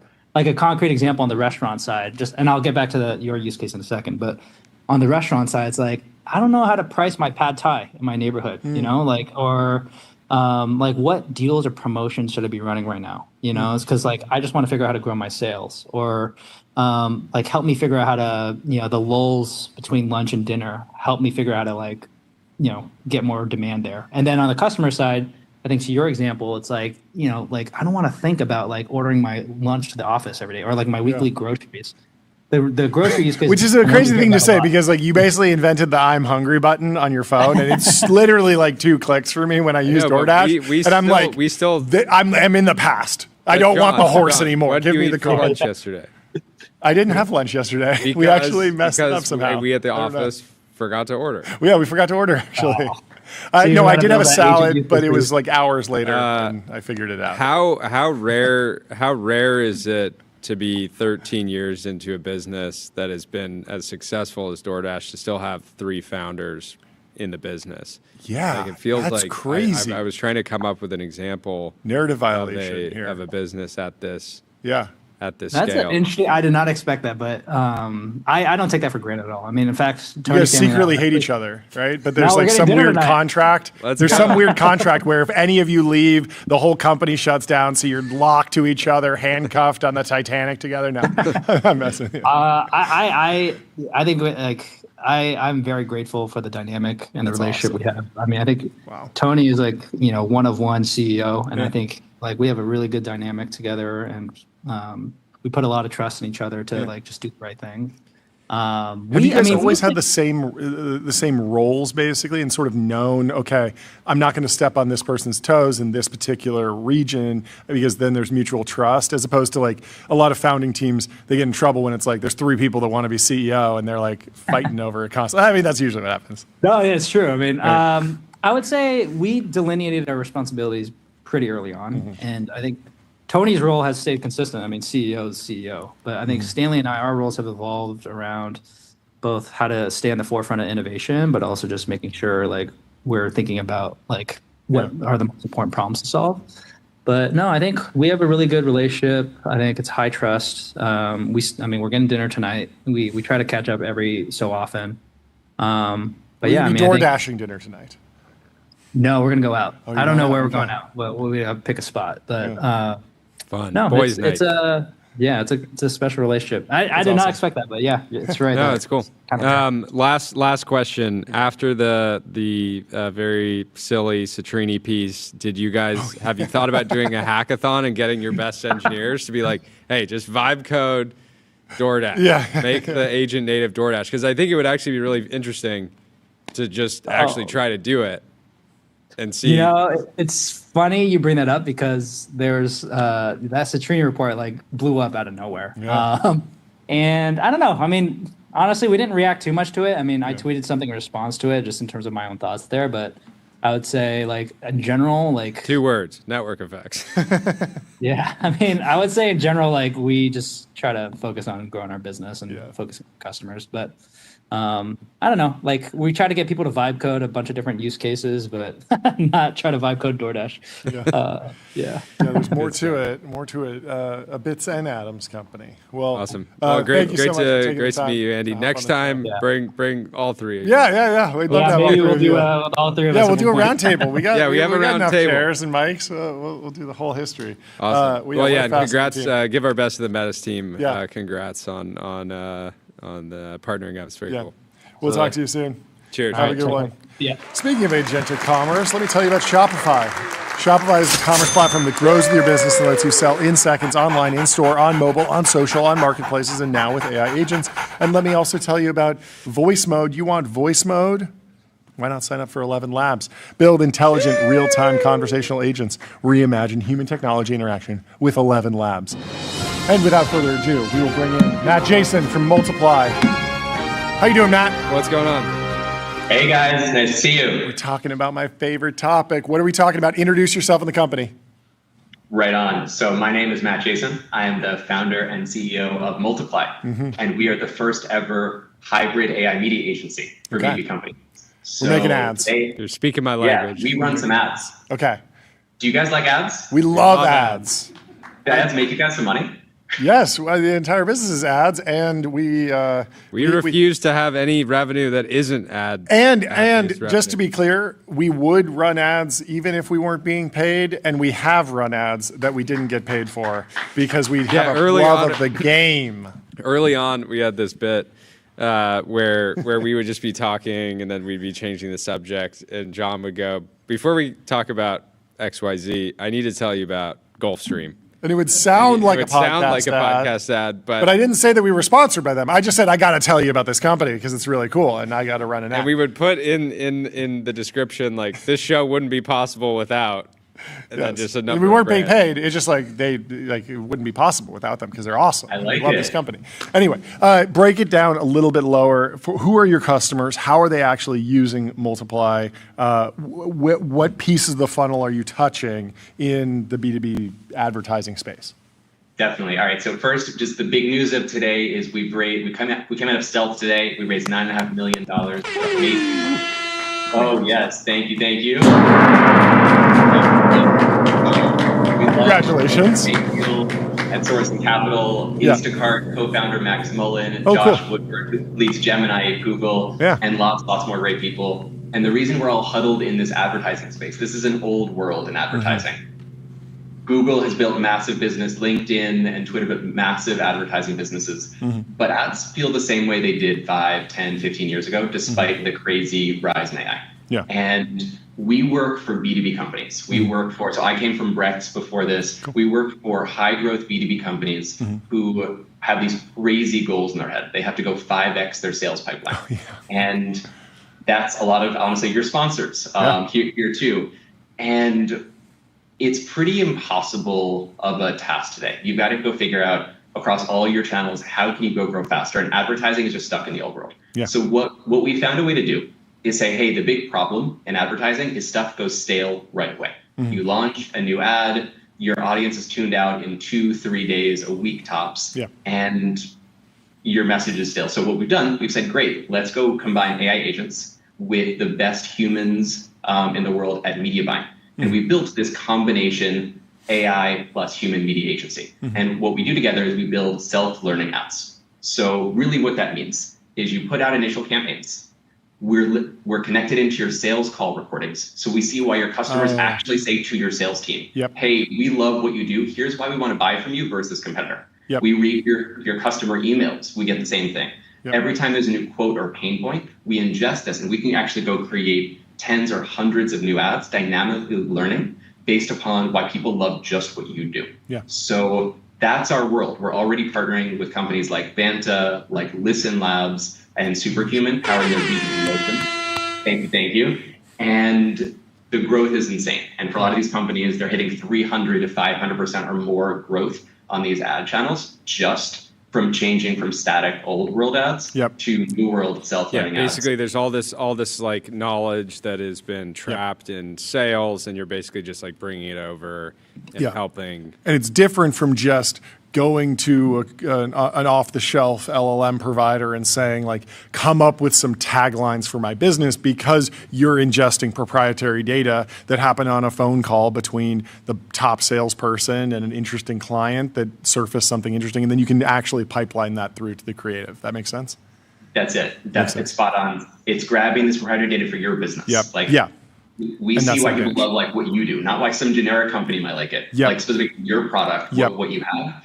And then we help you grow based on it, which we love. Like Run Innovation help companies get discovered. And a lot of that stuff it's just not available on the open web. Like that's probably true for consumer. People do post about the clothes that they purchase and the food that they eat, but a lot of people aren't actually sharing how a particular piece of B2B software is making their business more efficient just organically. So even if you have an LLM that can scrape the web and is very good at searching, it's not going to have access to that data. So that help me out really with a kind of thesis I've had for a while now, which is historically ads had very like limited targeting. You'd be, let's say running like a TV ad on a specific channel, like very limited targeting. You're creating creative that's going to be seen by tons and tons of people, and you can't really control who those people are. It's just like the most general ad. And then with social, you could create an ad that was like effectively for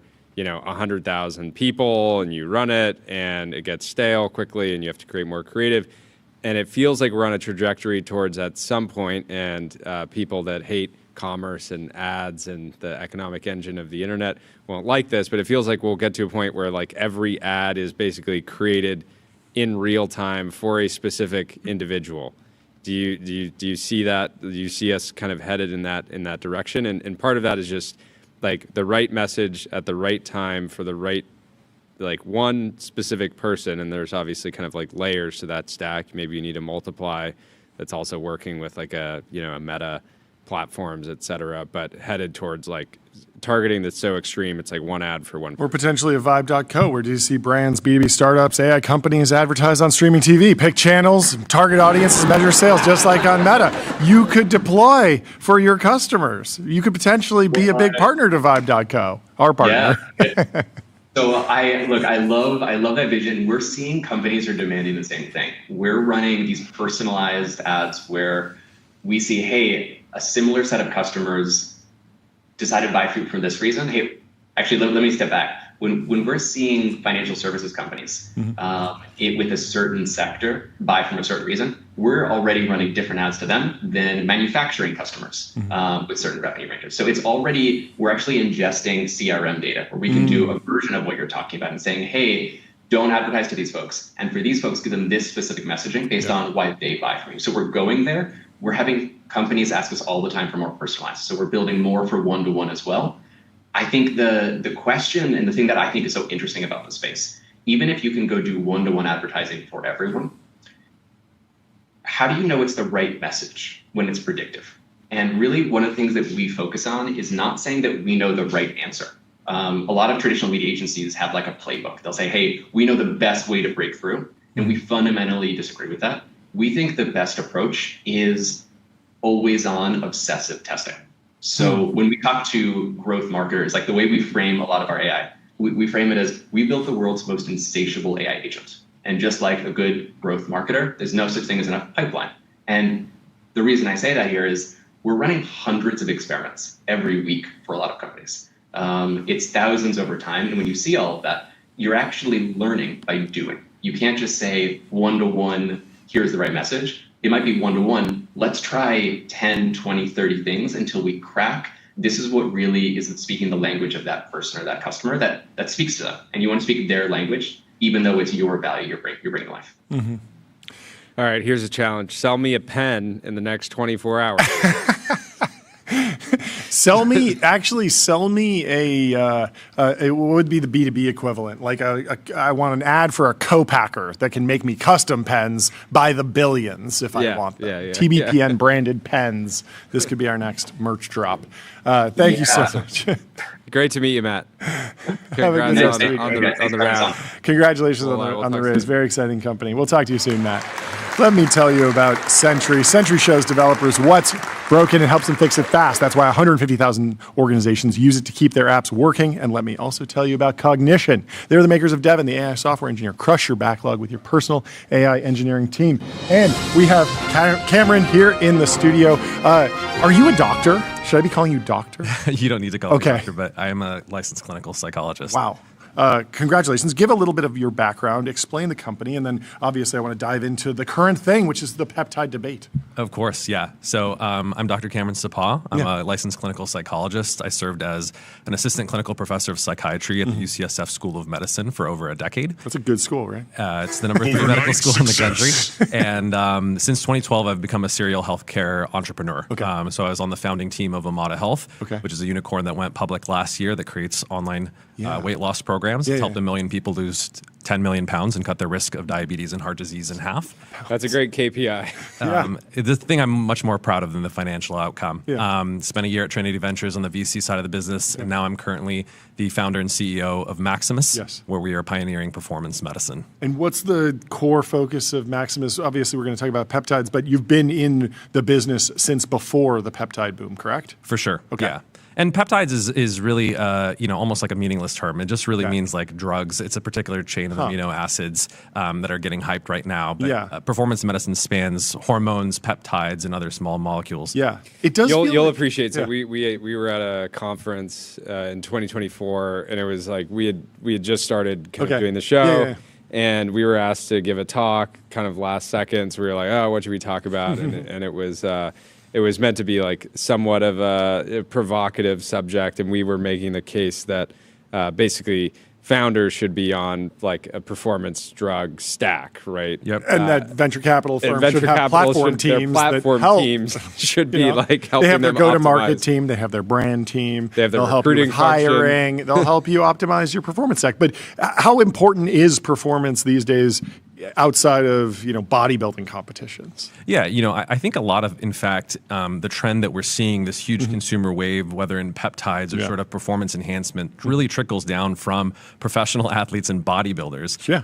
One kind of hack I describe is you can look at the WADA list, the World Anti-Doping Association, and that gives you a pretty good indication. And that was our point. Is like there's no banned substances. I mean, there are like actual legal drugs, but there's no governing body in business that says you cannot take these because they work too well. Yeah. Exactly, right. And I have a private practice on the side. I work with the top Silicon Valley CEOs and VCs, and I can tell you, without naming names, a lot of the folks that you interview are taking essentially doctor prescribed but performance enhancing substances in order to be more effective at their jobs with less stress. And what does that mean, effective? Because you just being in shape and being able to walk around and not be too tired during the day, that's valuable. But then there's also focus. If you're working on a spreadsheet or programming, there's so many different levers to pull on performance broadly. How do you narrow it down? Is it case by case?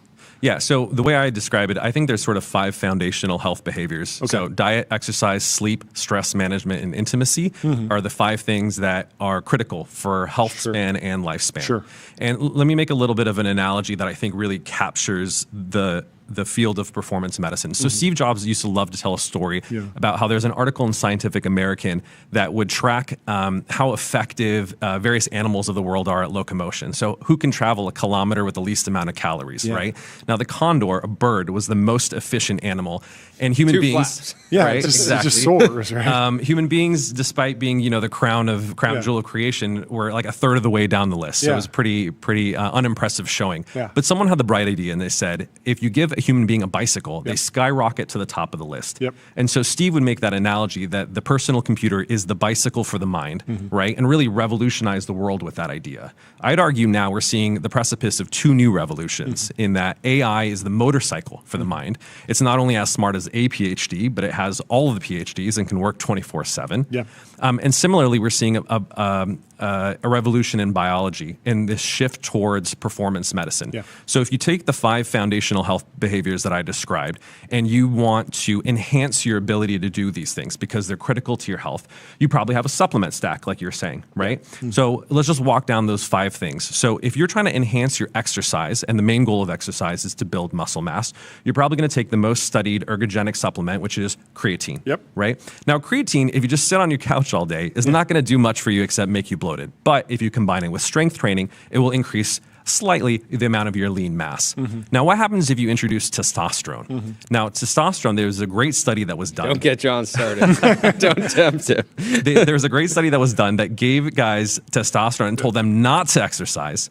They gave another group, they told them to exercise without testosterone, and then obviously the combination. Now, the combination obviously grew the most amount of muscle, in that testosterone and strength training are obviously synergistic. But the fascinating thing is the guys who took testosterone and sat on their butt all day grew far more muscles than the guys who were lifting weight 5 days a week without testosterone. Right? It is literally a cheat code. And so it literally mogs creatine, if you will, in that it is far more performance enhancing, which is why it's banned by WADA. And so really, if you want to grow muscle in the most efficient way possible, testosterone is clearly the best way of doing it. Now, what about diet? Wait, quickly on creatine, I have a question. So I heard a theory that creatine has benefits outside of muscle building, and the basic effect was that it helps with hydration. It's good to be hydrated. It's helping your cells retain water, which is why some people complain about creatine. Oh, it's just water weight, but water in your muscles makes your muscles look bigger, so people are happy with that. But that creatine could potentially be beneficial outside of a bodybuilding context. Yeah, so there's some recent studies that show that it can help with sleep deprivation. So there's some brain absorption Don't effects. you have to take a ton of it for that, though? I think it's a little overhyped. I've tried doing that on some shows. I'm like, I don't know, boss. I don't know if I can have another. I don't know if I can have the 50th gummy today to get my. Well, that's the irony, right? People are megadosing creatine in order to eke out some very slight performance enhancing benefits when they could be taking testosterone and having very clear performance enhancing benefits, right? So the other health behavior, diet, obviously critical for minimizing fat. Body fat. So the most common supplement that you can take to try to regulate your appetite is fiber, right? Almost everyone takes fiber in some form or another, whether through Whole Foods or a supplement. You might lose 1, maybe 2% of your body fat if you're consuming a fiber supplement. But now with these prescription GLP-1s, semaglutide, tirzepatide, its clinical studies are showing 14.7% weight loss, 22% weight loss. So it absolutely trumps anything that you can take in terms of a supplement, and it's obviously literally bending the obesity curve in America. That's remarkable. If you look at sleep, the most common over-the-counter supplement for sleep is melatonin, right? Melatonin mildly works. It can particularly help if you have jet lag. But what if you take a growth hormone peptide? So when you... That's really aggressive. It is, but think about this. Your growth hormone peaks at puberty, and it actually declines throughout your lifespan. And so... What if you stub your toe? Have you considered Tren? Well, Tren is an anabolic steroid that I would not recommend for most people. Or a stub toe.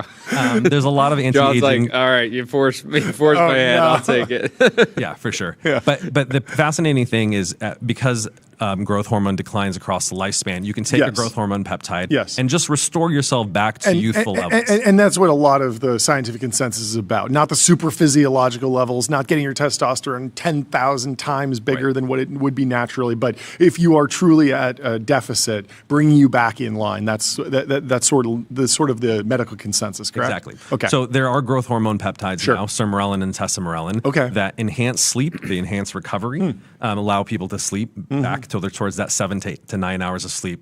That's critical for physiological restoration. if you think about stress management, the other kind of fourth health behavior, the most common supplement that people take is magnesium. It helps you kind of be calm and kind of not be too stressed. It works mildly as well. But now you can take oxytocin. So oxytocin, you probably know, is sort of the love or connection hormone, right?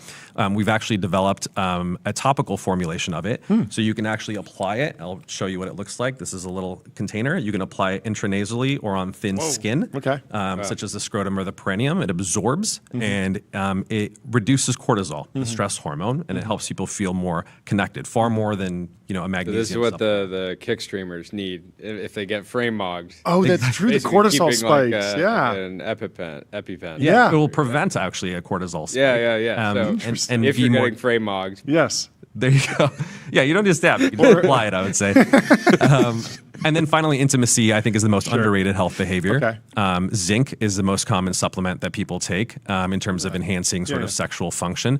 But the ED drugs, tadalafil, Viagra, vardenafil. Yeah, there's been a big boom with Hims and Hers and Roman. Exactly. So people are taking that because it not only enhances sexual function in terms of erectile strength, ability to last longer, enhancing the enjoyment of sex, but it actually increases blood flow to all of your body and into your muscles, to your brain. People take it as a pre-workout.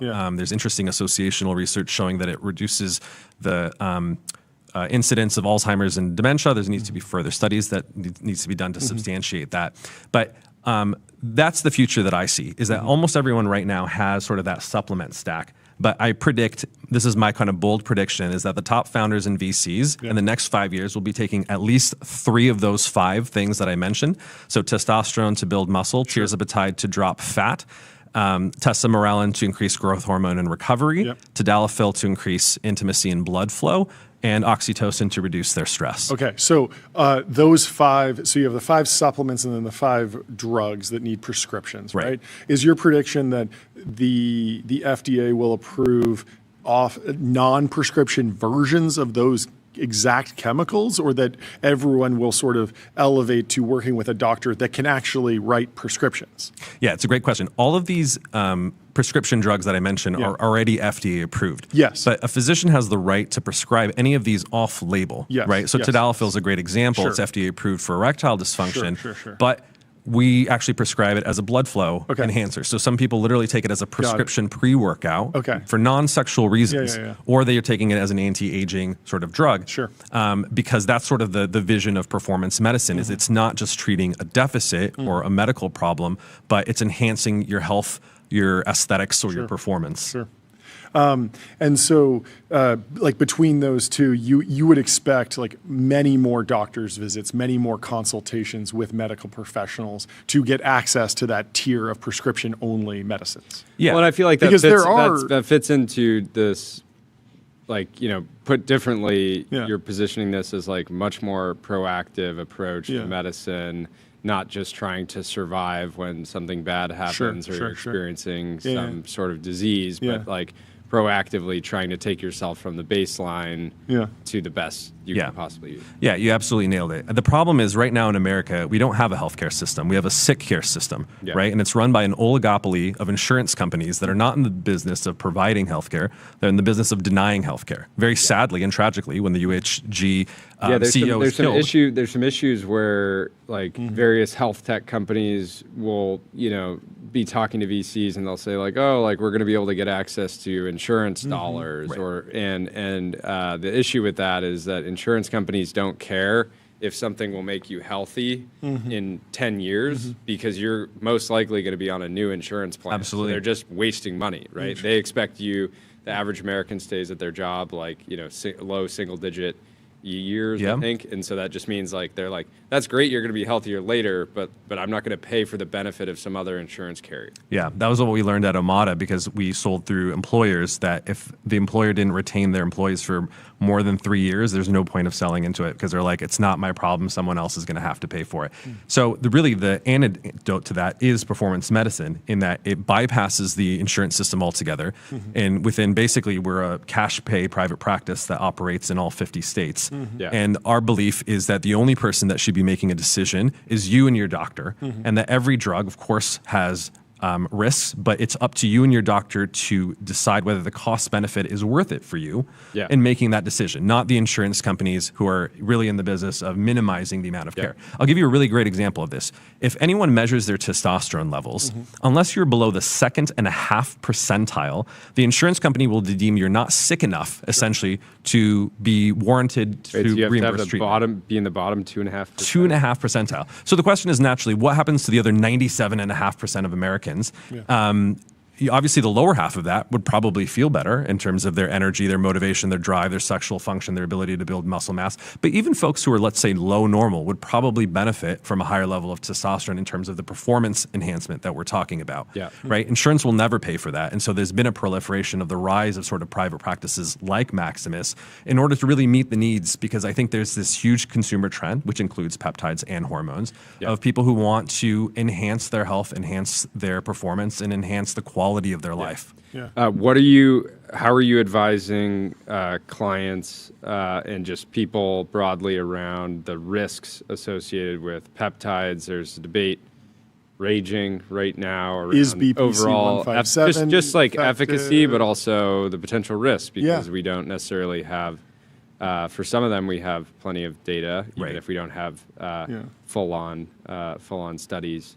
But how are you kind of guiding people? Yeah, really the question is which peptides and which drugs, because we can't sort of just some are fully approved. Yeah, exactly. So the GLPs are really, these are peptides as well. Oxytocin that I mentioned, those are also peptides. They've literally been FDA approved, some of them for decades. Have a very substantial body of literature on them, and so comparing that to, let's say, a BPC, which is not FDA approved, is a very different ballgame. So responsible clinics, I would say, like ours, are only prescribing FDA approved drugs that have a very substantial body of human literature, in addition to a lot of clinical experience, right? So some of the, we're actually the largest prescriber, for instance, in clomiphene in the United States. We publish studies with N's in the thousands on the safety and efficacy of these things. And so with the body of literature, then I think you can evaluate each drug on their own merits and decide, okay, is this something that's worth prescribing as a clinic? And then obviously each person between them and their doctor make a decision of whether that cost benefit is worth it for them. Now, I think individuals can always make a choice in taking something that's a little bit more experimental. That's up to them. But really, I really recommend that people are getting it through a doctor, and it's fulfilled by an FDA-inspected compounding pharmacy that's regulated. What kind of have you heard any horror stories around these kind of like offshore compounders? Just people getting those aren't compounders. Those are just there's a lot of people who are just literally buying black market illegal drugs directly from manufacturers or from resellers in the United States. There's literally labs that are the problem is you can't ensure what you're getting is pure. It's even the compound, like Peptide Sciences, which just shut down, was people were testing it. They're buying a non-FDA approved GLP that's soon to be on the market, and literally it didn't it didn't contain any of Retta in the vial. Or what's a common thing is it might contain it, but the dose might be off by 50%. And so what you're seeing is people having side effects because Retta is a glucagon agonist. It has effects on the heart. It increases heart rate, reduces heart rate variability. If you're not able to dose it properly, you're more likely to have side effects as a result. So it's a wild west. Any responsible clinician would say, don't buy things on the black market. Now, obviously, individuals can make their own libertarian choices about what they do.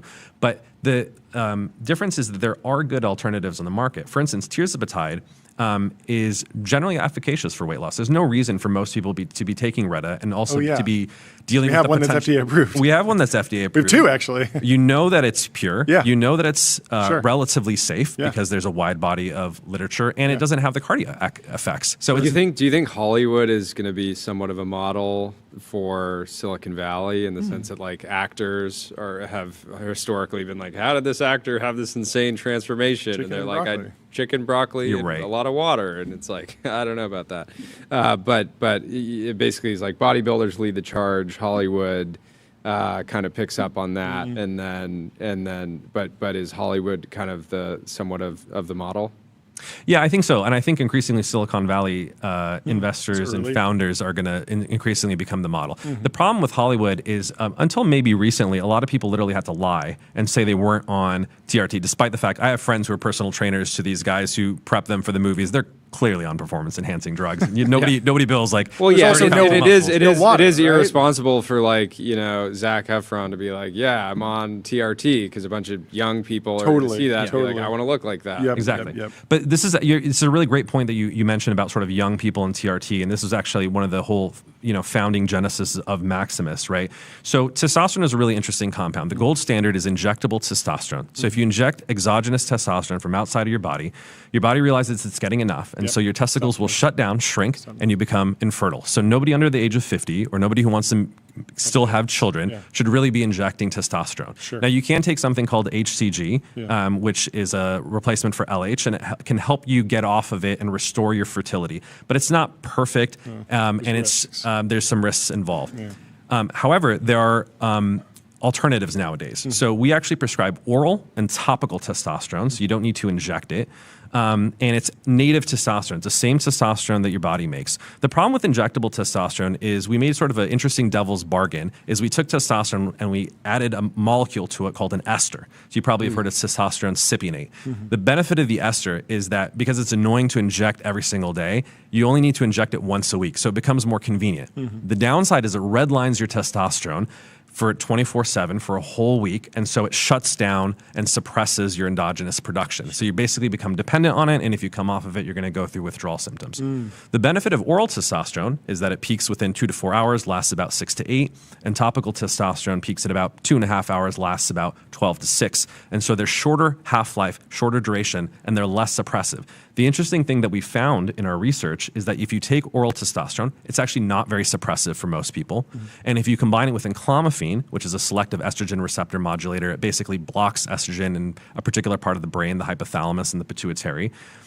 It prevents that suppression from happening. And so you can kind of have your cake and eat it too for the first time, in that somewhat of like a free lunch. A little. There's no such thing as completely a biological free lunch, but you can maintain your natural testosterone production and then supplement it with oral testosterone and enclomiphene. And then the really revolutionary thing that we found is topical testosterone, which has been used for over half a century. You apply it to your scrotum, it can increase your testosterone by several fold. It's normally suppressive, but when you add enclomiphene to it, you can maintain your natural testosterone production and enhance it to high normal levels. In fact, we have 2 patents on the combination of oral and topical testosterone plus enclomiphene. And so actually men as young as 18 can take these without suppressing their fertility markers. So it's really a revolution, and it allows us to really fulfill the vision of performance medicine because there are safer alternatives. The injectable testosterone is still great for the guys who are over 50 and they don't mind being on it for the rest of their lives. But they're now essentially safer alternatives for younger guys or guys who want to maintain their fertility. And we're actively doing this research, publishing it, patenting these protocols, and disseminating them so we can democratize performance medicine. How do you think about the personalization of medicine? We talked to Paul Quinningham on Monday. He was the fellow who used AI to process some DNA data around his dog who was suffering from cancer. And was able to work with a lab to synthesize a custom mRNA vaccine that was targeting the specific cancer that his dog had, sort of looking at the delta between the healthy dog's DNA and the cancerous DNA in the same animal, and then was able to create sort of a one-of-one medicine for that dog. I could imagine that coming to, well, there's these peptides. They work broadly on populations, but in the future, is there a world where you're getting a tirzepatide that's designed specifically for you? And would there actually be a benefit of that, or is that where we're going? Absolutely, it's already here. In fact, with tirzepatide, we have microdoses. So this is like... So that's modulating the amount of product, but not the actual molecular construction at all. It's in this particular case, it's not. But the benefit of doing a microdose, for instance, it's for people who are not overweight, of course, right? So BMI under 25. Why would you? They may not even want to lose weight, but they might want to take it to reduce their inflammaging is sort of the term that's used. Okay. It reduces, impulsivity. It can just help reduce some of the food noise.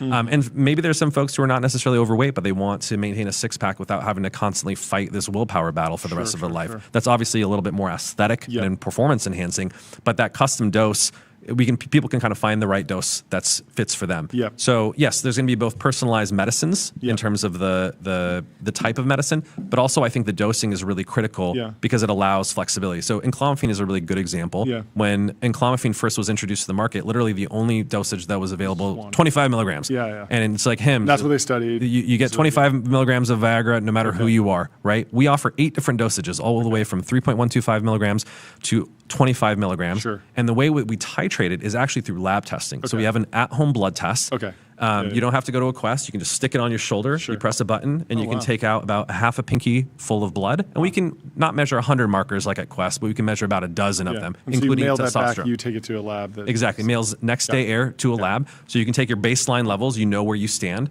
And then we can put you on, let's say, topical testosterone plus enclomiphene. You'll probably notice your total testosterone goes over 1,000, your free testosterone goes over 200. And then we can titrate you to just the right amount by retesting you after 30 days. And usually after 1 or 2 iterations, we can get you to make sure that your lab numbers are ideal, but also that you're feeling and functioning your best. So this is really the promise of personalized medicine that you're talking about that will be personalized to every single person. How much do you care about wearable data when working with clients? I would say in my private practice, I look a little bit more at that. At Maximus, I honestly think most wearables are a little bit overhyped. I noticed. I don't think you're wearing one. You have a nice watch. Thank you, and it has no battery or technology. My anti-tech watch. Interesting thing as a psychologist, I think it actually causes anxiety in a lot of people. Right, a lot of these sleep wearables, because they look at it and you're like, oh, my Whoop score is not 100 now. I'm going to be sleep deprived. I have to take Tren. Exactly. Right. John, his entire life is just signaling like, take Tren. I got a 98 on 8 sleep, and I immediately Googled like D-ball plus Anavar plus Tren plus massive needle this big. There you go. That's what I want. Your sleep score is going to go to about 20. I know. No, do not do any of this. But yeah, I mean, look, it can be helpful. We use tracking really when we want to see if an intervention is making a difference. So a lot of our clients actually, when they're using oxytocin, because we've published a study showing that it enhances sleep quality, extends sleep by about 25 minutes, sleep duration on average, they'll look at their aura or their Whoop scores, and then they'll notice improvements in, let's say, REM or deep sleep. And this is kind of, I think, beyond sort of randomized control trials, the top of the evidence-based hierarchy is running really a randomized control trial of 1. And so you can look at your own data, and then if you see, if you do sort of an ABA test where you don't do the intervention, you add oxytocin, and then you come off of it, and during that period of time, that B portion, when you were taking the intervention, you're clearly sleeping better, your sleep duration's better, your deep sleep and REM are better. It gives you a pretty positive personal indication that this treatment is working for you. You didn't mention across any of those 5 categories, like the ADHD meds that I feel like have been popular in Silicon Valley for decades across Ritalin, Adderall, Vyvanse, and Modafinil. Right. And there's a few others that people take occasionally. Some of them are prescribed. What is your overall thesis on that? That one it's always felt like a Faustian bargain, but what's your take? Exactly. And I think it is. And I'm especially as a former psychiatry professor, I'm incredibly conservative about things that are psychoactive and specifically work on the neurotransmitters. Sure, right? It doesn't come from a biomarker. It's not like I get a blood test and it says, you're low in... No, there's no great blood marker for dopamine, for instance. Right? Sure, okay. And the diagnosis of ADHD is problematic. Most people aren't doing a full neuropsychological examination to get a true diagnosis. It's a little over-diagnosed these days. One of the questions in the survey was like, did you lose things as a kid? And I was like, who has never lost anything as a child? Like, everyone loses their sweatshirt when they go to school in the morning, and then it gets hot. You take the sweatshirt off, you lose it. Like, this is not like... I never did. You never did? Okay, well, then. Fair enough. Felt different. Yeah, and there's a lot of folks who may have... there's kind of a notion that people outgrow ADHD in adulthood. Really, what may be happening is they're learning to behaviorally compensate through routines and patterns. But anyway, obviously, if you have true clinically diagnosed, properly diagnosed ADHD... prescription stimulants can be like Ritalin, Adderall. The various amphetamines can be life-changing in that, despite the risks and trade-offs. Obviously, if it lets you function and keep a job, that cost benefit, it's going to be beneficial. From a performance enhancement perspective, I've been very public in companies like Cerebral.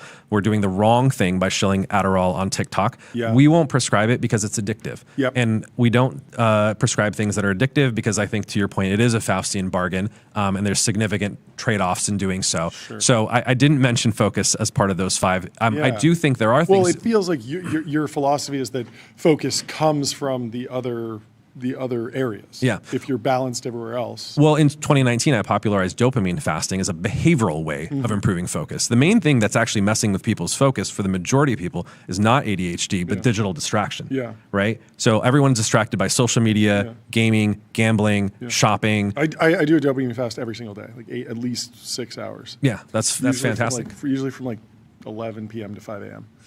So yeah, I mean, you know, in China actually, literally from 11 p.m. I think to like 6 or 7 you just can't access it, right? You cannot. Computer game manufacturers are legally required not allowed to take the servers to do it, offline. and so there's something there, right? That's institutionalized dopamine fasting. That's cool. It's interesting. How often do you do full blood panels? By 2035, how often do you think the average kind of American will be doing a blood panel? I mean, assuming right now the average person does it if they're sick and they're having an issue, that's starting to change. But what's your protocol now? Yeah, it's a great question. Unfortunately, a lot of people don't even have a primary care physician. I mean, I think the standard recommendation, and one that I will continue to espouse, is everyone should get an annual physical every year and have a relationship with a doctor, ideally, a good primary care physician. Unfortunately, because of the health insurance situation that we have that's tied to employers, a lot of people are freelancers. They don't have health insurance, or if they do, it's like a minimal amount through the open market.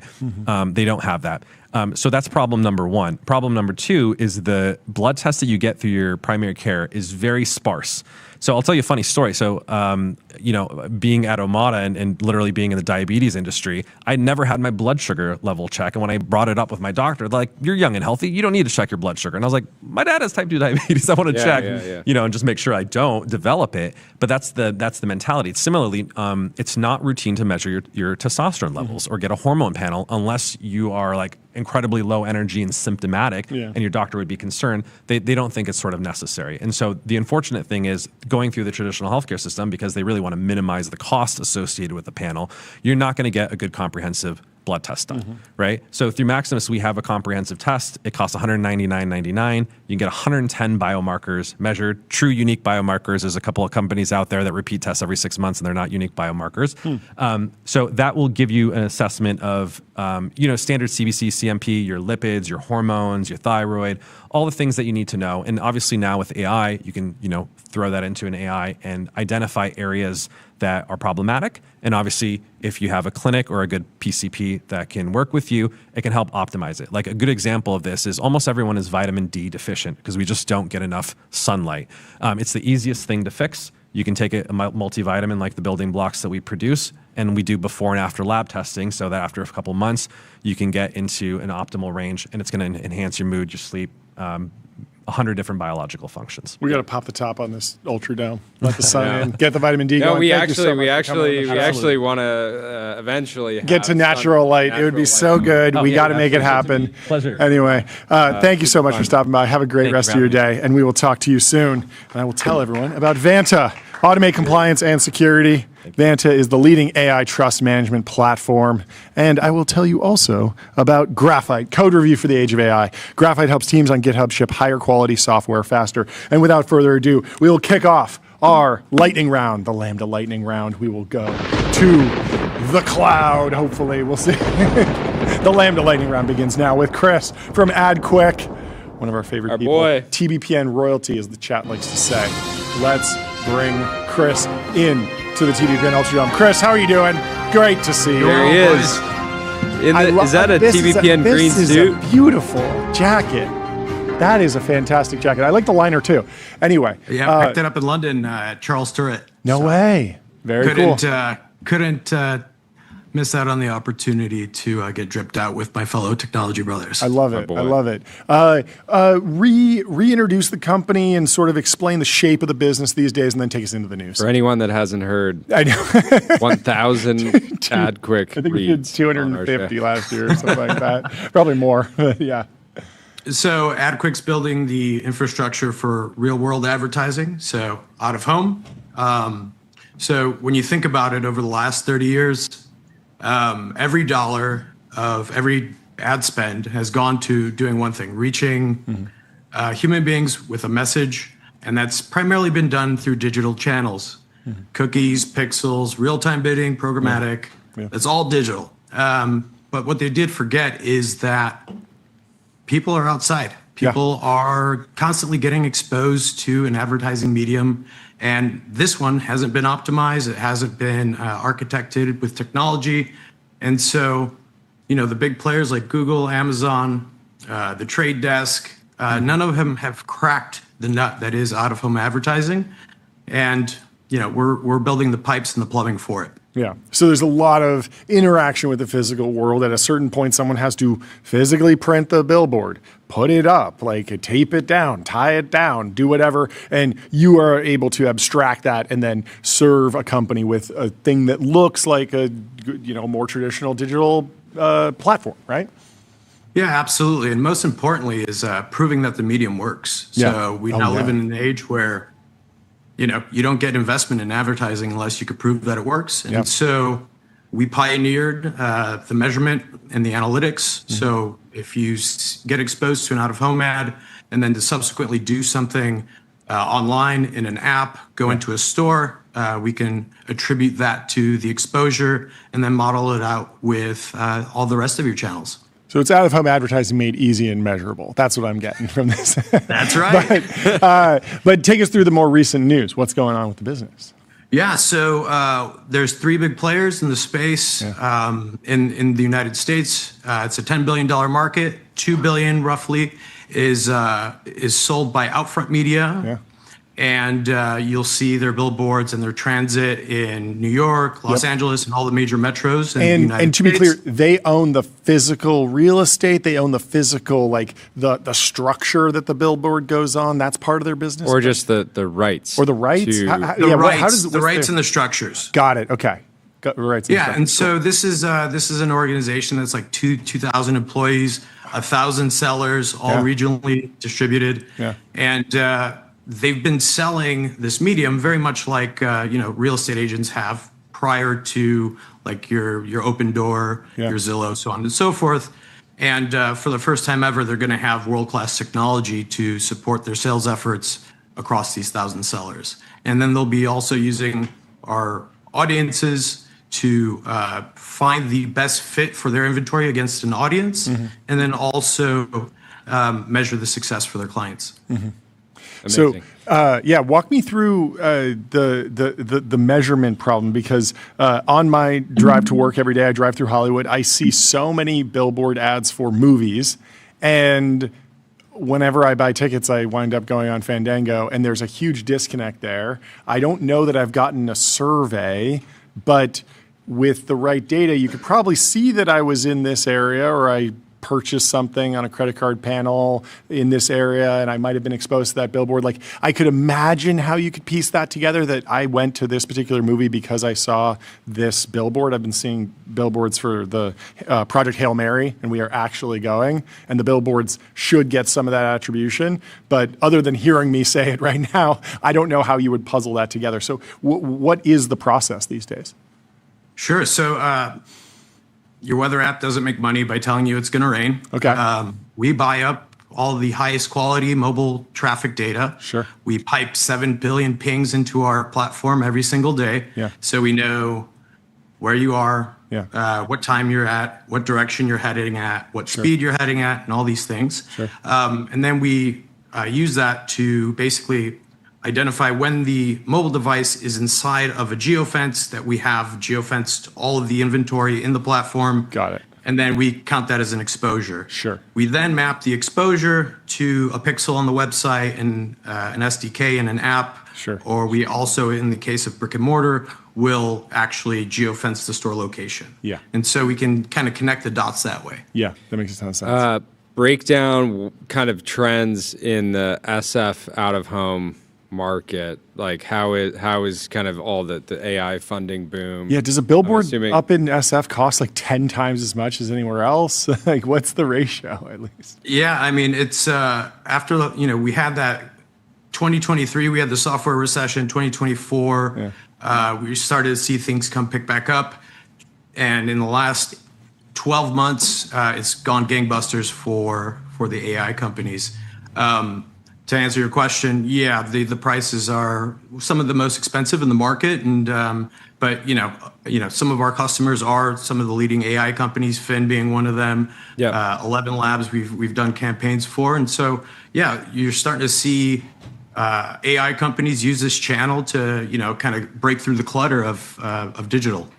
What's the most underrated out-of-home form factor in your view? If you're B2B, I really like account-based marketing or account-based. So basically, you take all of your HQs for your target accounts, you put them in the map, and then you buy up all the inventory surrounding That's those. like bus stops, basically like just flood the zone in a like 2-block radius kind of thing. Yeah, exactly. And I don't know if you recall, but I'd say maybe 5 or 6 years ago, the founders of Brex took over all of San Francisco, most of San Francisco being their target market, and I think they spent $500,000 and customer acquisition. Yeah, I think people haven't fully processed that there seems to be increasing returns as you spend more on out of home, which is that if you spend 50 grand on a campaign somewhere around LA, you're going to have, some effect. But if you spend, dramatically more than that, like an order of magnitude, it seems like you really break through in a different way. It's funny, Sam Blond, who did that original campaign, he's back with his a new company and taking the same approach, heavy out of home spend. So some of our teammates in San Francisco were saying that Monaco's up and down the 101. And I think they bought 60 or 70 billboards. So they're making their presence felt. Yeah, he told me about that before we had him on the show. And I was like, that is such a bold way to introduce your company. But it really does break through. I've seen photos of it. And if you're there, you'll see. What about on the supply side? How heavy are the restrictions on bringing on new out-of-home supply? I'm assuming obviously it's you're thinking for your house, city by city. Yeah, I mean, I'd love to put a massive billboard on my house, but no, I just think in general. Hey, honey, I sold the front yard. I sold the roof. Hey, our mortgage is going to be half the price now. That's amazing. So in terms of limitations, in 1965, the Highway Beautification Act was passed. So that kind of restricts to how many required every highway to have beautiful billboards. Okay. Yeah. So basically, there's only a certain subset that you could put near highways, but you're starting to see all these other formats kind of come about. Sure. There's folks putting ads on trucks. Yeah. There's folks wrapping Ubers. They're putting ads inside of Ubers. They're pulling planes in the sky, which is kind of old school, but skywriting. And then drone shows are the new big thing, and expect to see a lot more of those in the future. I know. I'm surprised that it hasn't been utilized. Yeah. The only other thing is, can you put a blimp on AdQuick? I've given this advice to enough companies now, and they haven't done it. I feel like, but just flying a blimp, like a Goodyear blimp over SF. Goodyear's just cornered the market. I think that they wouldn't. I don't think Goodyear would sell their blimp for $1 billion. I think it's just their greatest capital asset they have, because you could monetize that thing so well flying around San Francisco. We do have 2,000 media owners on the platform, and I'm pretty sure that might fit the bill. That'd be amazing. Love it. Amazing. Congratulations on the partnership, and thank you again for being You Day had to one. have been the second advertiser right after Ramp. I think so. To back us, and we'll never forget your support. We appreciate you, Chris. Thanks Congrats so much. To the whole team. All right. We'll talk to you Great soon. to see you. Goodbye. Let me tell you about Railway. Railway is the all-in-one intelligent cloud provider. Use your favorite agent to deploy web apps, servers, databases, and more. Well, Railway automatically takes care of scaling, monitoring, and security. And let me also tell you about Labelbox, RL environments, voice, robotics, evals, and expert human data. Labelbox is the data factory behind the world's leading AI teams. I'm expecting our next guest to be duct taped to his chair. Oh, is he? Is he? He was duct taped. Oh, he's free. He got free. I'm alive. Okay. Introduce yourself, introduce the company, and then explain the duct tape stunt. I love it. Co-founder, CEO of Hanover Park. Think about us as financial infrastructure to power investment firms, private equity, venture funds. The most unsexy industry in the planet. We're now making sexy. And so, Thank you for your service. Yeah. So I was duct taped to a chair, and I announced a blooper that I tagged Jordy and you guys in. I was like, okay, how can we make the most boring industry in the world sexy? And that was obviously replacing human duct tape. And so, pumped to do it. We launched announced our Series A today. Okay, so the metaphor is there's a lot of human duct tape inside these funds, piecing different puzzle pieces together to manage the financial assets and LP relationships, and you make all of that go away, correct? 100%. And also, I don't know, I've been saying this for 2 years, B2B SaaS is dead. We want to sell outcomes, not tools. And so tools are things that are a bunch of duct tape around with humans and software, and we're going to replace the human heavy services business out there too. Sure. What is the key moment for an allocator using the platform that really wows them or clicks? When you want to make $100 million follow-on decision and you have to ping your CFO and say, hey, can you pull together the data that we haven't had in real time for the past 2 months? Can you figure this out? Okay. AI agents solve the problem by getting you real-time data and then help you make those decisions. And so we're pulling in data from granola notes. We're pulling in data from emails and board decks. We're pulling in data from all the boring accounting data on those positions. And so people are like, oh my God, I can finally make a decision in real time without waiting a bunch of days. Okay, so there might be a whole bunch of decks from all the different investments and all the different companies that have various ARR figures and growth rates, but they're sort of buried. Hanover can go in there, get that data, put it in some sort of centralized database, and then visualize that, or maybe even help with marks. Is that something you do, or is there still a human in the loop for that? Yeah, even more importantly, we think there's a world where you don't even need to log into Hanover Park. We're going to expose all the data via MCP server. And so we launched that where people are accessing it via Claude, Cowork, and via GPT, et cetera. Sure. And so that's been a key piece, I would say, for GPs, whereas CFOs are going to use us for things like capital calls, distributions, financial reporting to LPs, et cetera. Got it. So interesting. So if somebody's on the enterprise OpenAI plan or something, do they have to integrate this themselves, or is that just a off the shelf plugin? And then if they want to actually get this into a deck, what's the current stack to get that information? They would be exporting it, transforming it over in their LLM tool of choice, and then taking it to the LPs? It's actually even worse. You would have to email some human called your fund admin and say, hey, can you pull that data that's locked in some random tool you don't give me access to? Yeah. You then get a spreadsheet. You then put that into another tool. You then put that into Claude or GPT, et cetera. And so a lot of the value prop here is you're going to pay a fund admin anyway to do this boring financial reporting. LPs demand this from a third party. And so instead of having that data locked away, we can at least give you access to it, and then you can put it into Claude and other things. Got it. How big is the market? This is a market that, compared to SMB, there will never be too much venture capital, George. I know, and we're trying to get more people to be. There's $110 billion raised this month. Equity. Okay. So I'm assuming with venture funds, private equity, all this stuff, you have to kind of ignore individual SPVs and entities. But I'm assuming you can kind of clock pretty precisely how big the market is, and then you got to go and try to get as much of it as you can. Yeah, so there's $100 trillion of global assets, and there's a $20 billion public. I know, but isn't that somewhat of a Like, are you going to get PIMCO at some point, right? Like, it's like hedge funds, right? You have like private equity funds, real estate, private equity, venture, et cetera. Like SS&C is a public company today. They have like $5 billion of revenue. Citco has $5 billion of revenue, right? So there's a bunch of like these massive dinosaur companies that exist, and it's really like venture and private equity is just the start.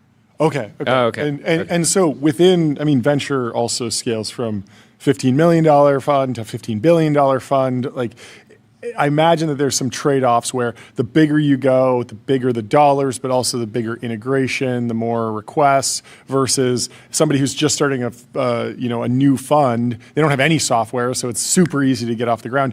Where have you been picking one or the other as like a beachhead market, or have you just been doing like whoever you know? Yeah, you'd be surprised. The bigger it is, the easier it is to differentiate, actually. Okay. And so a lot of these bigger funds, they've been like running around with players like SS&C, which I call like the evil empire, which is basically like you're using them and all of your data is kind of trapped. Whereas like an early stage venture fund that's just getting off the ground, things are pretty clean and pretty easy. And so we've actually focused on like mid-market enterprise. So think like 250 million plus in assets, venture and private equity to start at least. Do you do any work on is it all equity, or are you starting to do stuff in private credit or private or like public debt or any of the other asset classes, or are you just purely in alternatives? Purely in alternatives today. I would say like 6 to 12 months from now, obviously focus on expanding into things like private credit. Obviously big opportunity being here in New York. I've been saying this for a long time. Favorite sponsor, Ramp. It's like Stripe for payments, Ramp for expenses, Hanover Park for investments. Love it. And so that's kind of the Have beast. you had any customers just ask you to just handle just all the actual investment decision making? They're like, I'll just put money in a box and then you deploy it. Let me know how it goes. Talk to my LPs Not too. yet. I don't want to talk I don't want to talk to them anymore. Talk to founders or LPs. No, not yet. Not yet. I think it's been funny. It's like a lot of LPs that we talk to are like, I keep, my venture funds are investing in AI, but their back and middle office is run by the anti-AI. And so this idea of like, we're investing in it, we might as well move to it as well has been pretty exciting for people. Sure. But I think long term, it's like unlocking alpha for the investment firm based on all the unsexy financial data that we have could be interesting. But we got a lot of work to do to get there. Unpack a little bit more of like the dream unsexy proprietary data set. Does that look like PitchBook or Crunchbase data? There's a lot of different data sources that venture capitalists go to throughout diligence. Do you want to be a conduit to those sources, or do you imagine that the LLM tools that venture capitalists are using will interface with those separately and just do the joins in whatever work session is happening? Yeah, it's actually not really Crunchbase PitchBook. It's really like the unsexy financial cash flow data. So like, give me the cash flows from every LP through history and how that flows into our next cap call or our next distribution or our next, financial statement. So it's actually that data, which is the data that's mostly trapped in these fund admins. I think Crunchbase and PitchBook access will get commoditized. Those will go into the underlying models, and I don't think we want to play that game. Yeah. Talk about the overall health of the venture capital market. I feel like you're in a unique position. There's been these like sort of warring narratives. We joked earlier, like $110 billion raised, but that was OpenAI. There's like sort of a crunch in K-shaped recovery maybe in venture capital. There's a variety of mega funds that are scaling up. Like, what are you seeing when someone just asks you from the outside, maybe they're, a public markets investor, and they say like, how is venture capital doing these days? We're actually seeing a lot of haves and have-nots. It's a very stark bifurcation because when you start a fund, you basically sign a lawyer and a fund admin. And so we see from inception of how your raise is going. And so literally there's people that are raising in 3, 6, 9, 10 weeks for a first fund, which is crazy fast versus 6 to 12 months. Yeah. And then there are people who are never raising. And so I think it's the people that are spinning out of a lot of the major funds that are targeting, call it $100 to $200 million fund ones, are having an easier time from some of the emerging managers that are focused on like $25 million fund ones. And so it's a pretty big bifurcation there. How are you processing this new holding company roll-up firm? It looks like a private equity firm, but it also sort of looks like a startup. We've had a couple of these founders on where those probably aren't clients because they just get a bunch of money. Yeah, would they be, or could they be in the future? How do you think about that? it's actually funny. We've had a lot of these folks reach out because fund admin and like accounting services more broadly, right? Think about us as a subset of that because we're doing financial accounting reporting for investment firms. That is a ripe industry for roll up. And so people have been like, oh my God, should this be a fund admin roll up as an idea in terms of vertical buyout? What we've realized is like, if you just toss agents, the word agents on top of any accounting data, it doesn't really do anything. Having like the core ERP for the fund and the system of record that we had to build from day zero is actually like way more important than just saying like AI solves all our problems, which I don't think does quite yet. Yeah.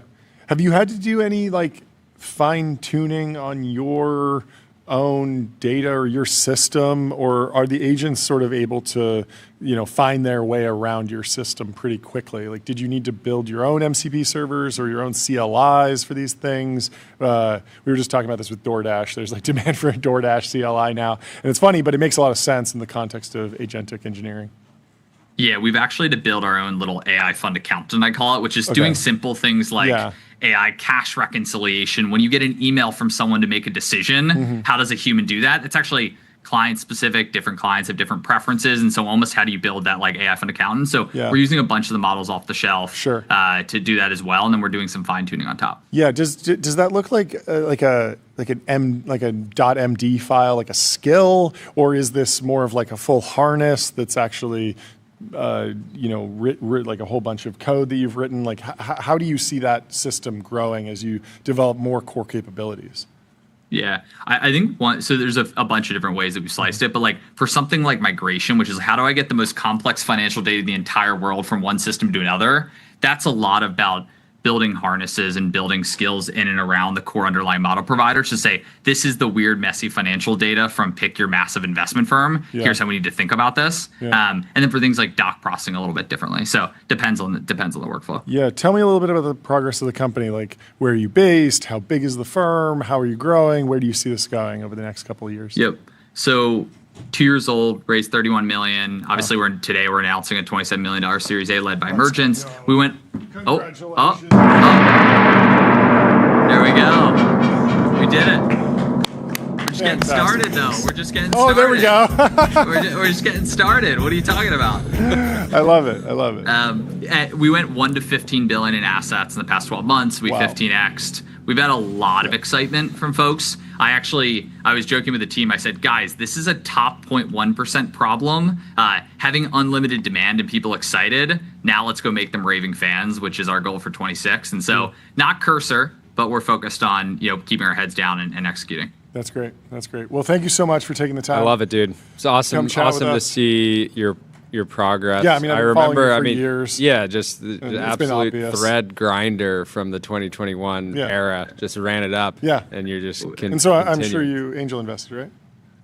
I did miss this one. What happened, guys? Saha Bloom got in. You didn't get in. This is the nature of the show. This is why we're podcasting, because we see people like you all the time, and we just miss everything. So back to the show. I know. Yeah, Jordy makes a lot of good investments. I just don't do it. Anyway, thank you so much for taking the time to come. Great to see you, Chris. We'll talk to you soon. Congrats. See you, Chris. Let me tell you about AppLovin. Profitable advertising made easy with Axon.ai. Get access to over 1 billion daily active users and grow your business today. And let me also tell you about Phantom Cash. Fund your wallet without exchanges or middlemen, and spend with the Phantom Card. And our next guest is in the Restream waiting room. Georgios, what's going on? How are you doing? Good afternoon. Thank you for having me. Good afternoon. Good to see you. Great to see you. Please kick us off with an introduction on yourself and the company. So I'm Georgios. I drive the engineering team at the Tempo project. Yeah. Tempo is a payments-first blockchain that we started developing in August. Today, we just launched the Tempo mainnet live in production. Alongside it, we also launched the machine payments protocol, which is our answer to how agents should pay.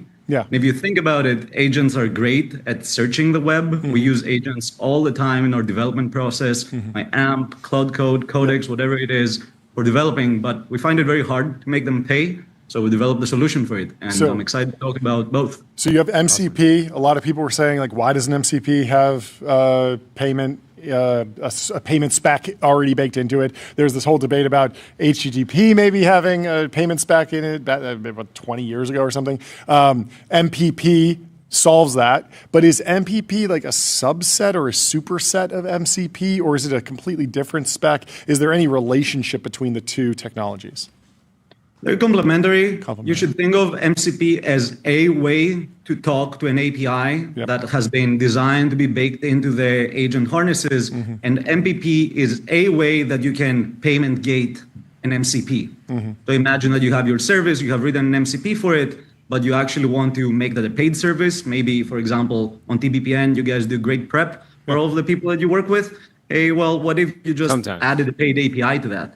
Sometimes. Awesome. So yeah, I think anybody that hasn't been living under a data center has heard of the potential for agents to use stablecoins and blockchain technology generally for various services.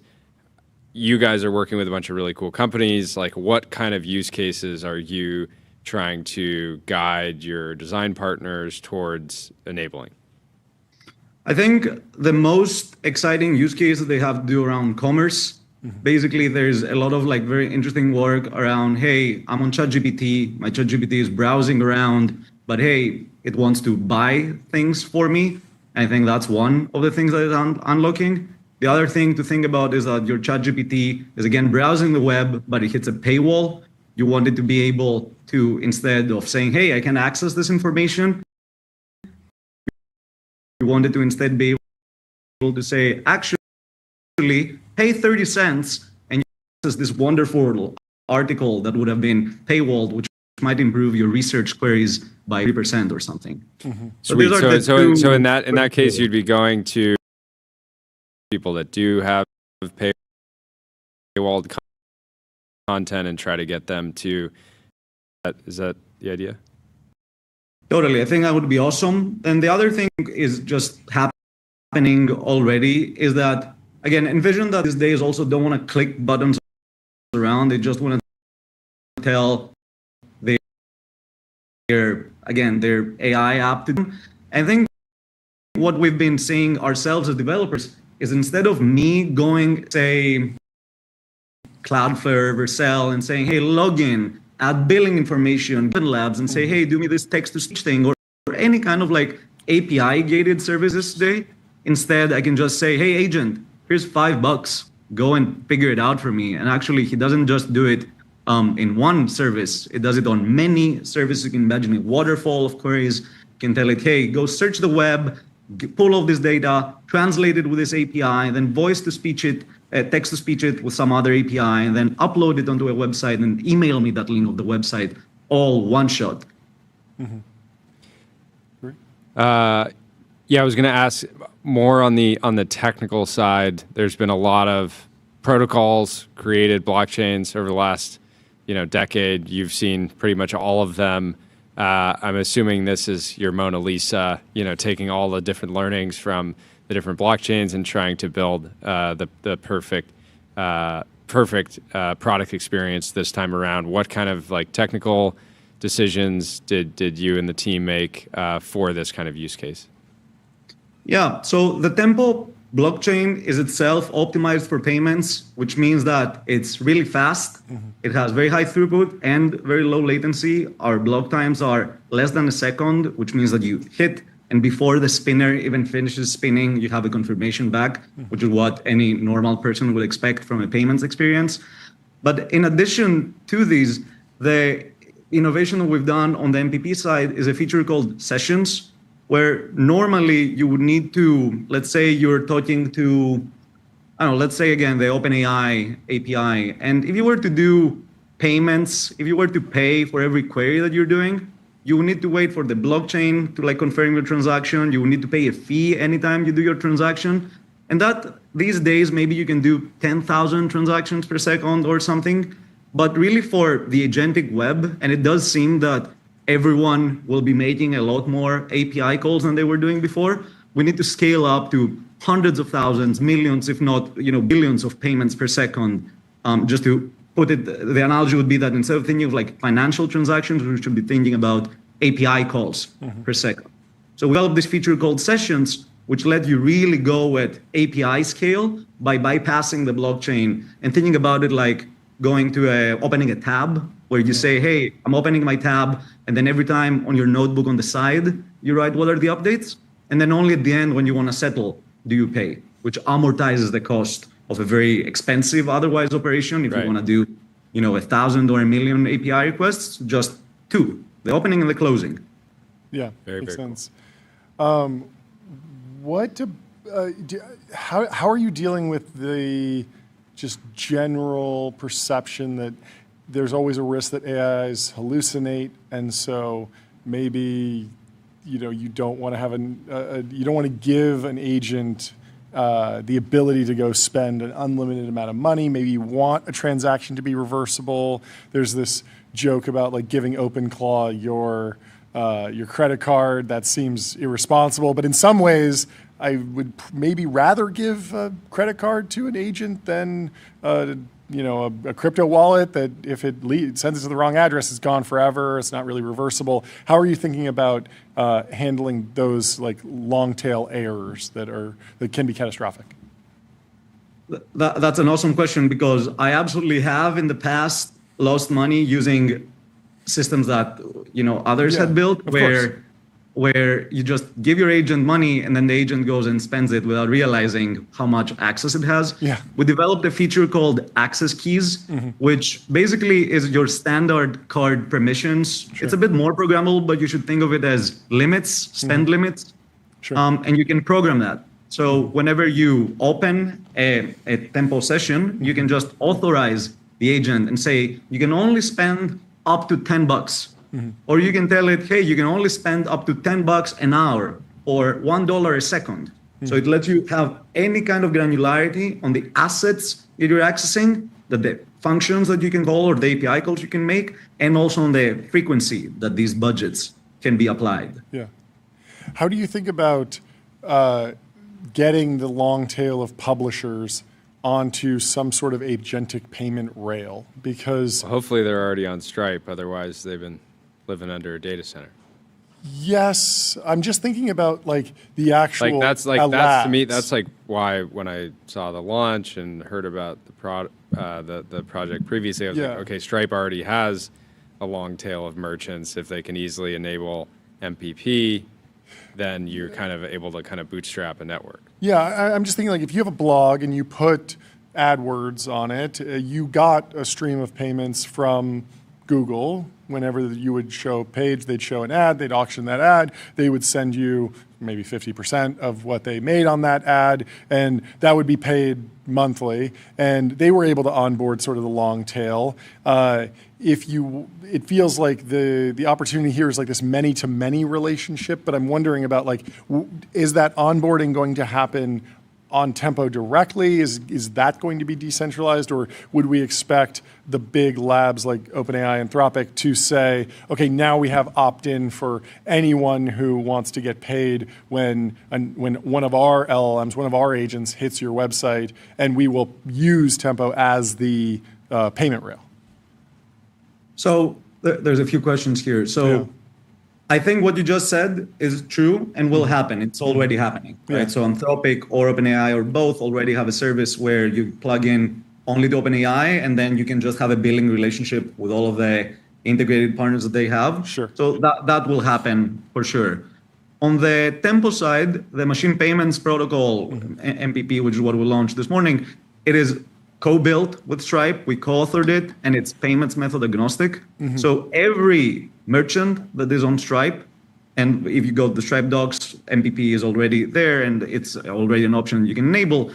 Every merchant could turn that on, and their API and their website could become MPP enabled, which would cover a part of that tail, if not, that part that you just said. Sure. So is this a bet on model commoditization and local compute? Because if there's consolidation and the vast majority of LLM traffic is coming from like a single lab or 2 labs or 3 labs. Yeah, winner take most. Like the Wall Street Journal does get scraped by OpenAI, but they have a deal between OpenAI, the corporation, and News Corp, the corporation, and they sat down in a boardroom and they said, hey, this is the value, like send me the check and pay, via invoice. And it's a very different relationship. But for these long tail, the long tail with Google can pay a ton of small bloggers who set up their own websites on whatever. They can go to their own blog. But is this maybe a solution to, like, if models commoditize and you're seeing LLM traffic come from all different sources, then you need your agent to go and make the payment? I think for the publisher use case, I think that totally could be the case. Okay. The thing that we're the most excited about is the machine payments world and developers. Right now, there's just a tailwind right now where with AI, more and more people are building things. Everybody wants to make paid APIs, or everybody wants to monetize their knowledge base, their API. And these are just not things that, it just means that the tail is just going to be so long that it's not something that I expect will be realistically captured by the labs in that way. Just because any random dev can spin up an API that could be very, very, very valuable. And I think that the lowest friction way to access and monetize that API will be via MPP on Tempo. Yeah, I think that makes a ton of sense. I've run into this issue where I've gone to a particular LLM and said, I want you to take this video, convert it to an MP3, then transcribe it, then transform that, and it can do. And it's like, oh, I need a tool for that. Like, why don't you download the file? And you're it literally told me, like, open up QuickTime and turn it into an MP3. I was like, no, I want you to do that. And if you Google it, like, MP4 or M4A to transcript, like, there's a tool out there that does it. I don't know if it has an API. It probably should. There probably is an API out there for a lot of these things. It might have malware in it. Yeah. A lot of them are like websites that have a million ads and stuff. It's way better if it just came back to me and was like, hey, that's going to be 15 cents and I've already approved that. Or, hey, it's going to be $50 to do what you want because you asked me to go generate a whole bunch of AI video and crazy stuff. And, that was a big request. Is this in budget? And I can be like, yeah, absolutely. Absolutely. And this is right now supported. There's the MPP services registry where if you literally go tell your agent, hey, build me an image, convert this to whatever you want. There are APIs already integrated, which let you do all of these things without ever leaving your agent, without getting every this like API, install your own API tool thing. Totally. Explain, if I'm a developer and I'm using something like Codex and I want to effectively enable the agent to buy different services with MPP, what is the process what is the recommended process for actually giving it funds, everything on that side? So this is the use case that we've been optimizing for. It is the exact use case because we're developers and we actually dogfood this experience every day. The process is extremely simple. You tell it, install the Tempo skill. The Tempo skill is available on Tempo website. You just paste the link in your agent. And then once you tell it to install the Tempo skill bootstraps the whole process and says, install the Tempo command line interface from your codex, and then onboard the user. The user's browser opens, the user face IDs, and then, or touch IDs if you're on your MacBook. And then the user just gets onboarded via Apple Pay, if they have Apple Pay, if they have an Apple Card, or via another crypto if they have stable coins, or right now we provide some referral codes to make onboarding easier for people. Very cool. And then you're logged in and you can go crazy. And then you could ask the agent, add more funds, I need to add more funds. Absolutely. Yeah. Absolutely. And so if you hit some type of paywalled experience or a paywalled API, it'll just tell you, I need access to more funds. And then you can just enable it. That's very cool. Absolutely. Amazing. Well, thank you so much for taking the time to come chat with us. Yeah, Congratulations cool on the launch. We'll talk to you soon. Thank you, folks. Great to meet you. Have a good day. Have a good one. Let me tell you about the New York Stock Exchange. Want to change the world? Raise capital at the New York Stock Exchange.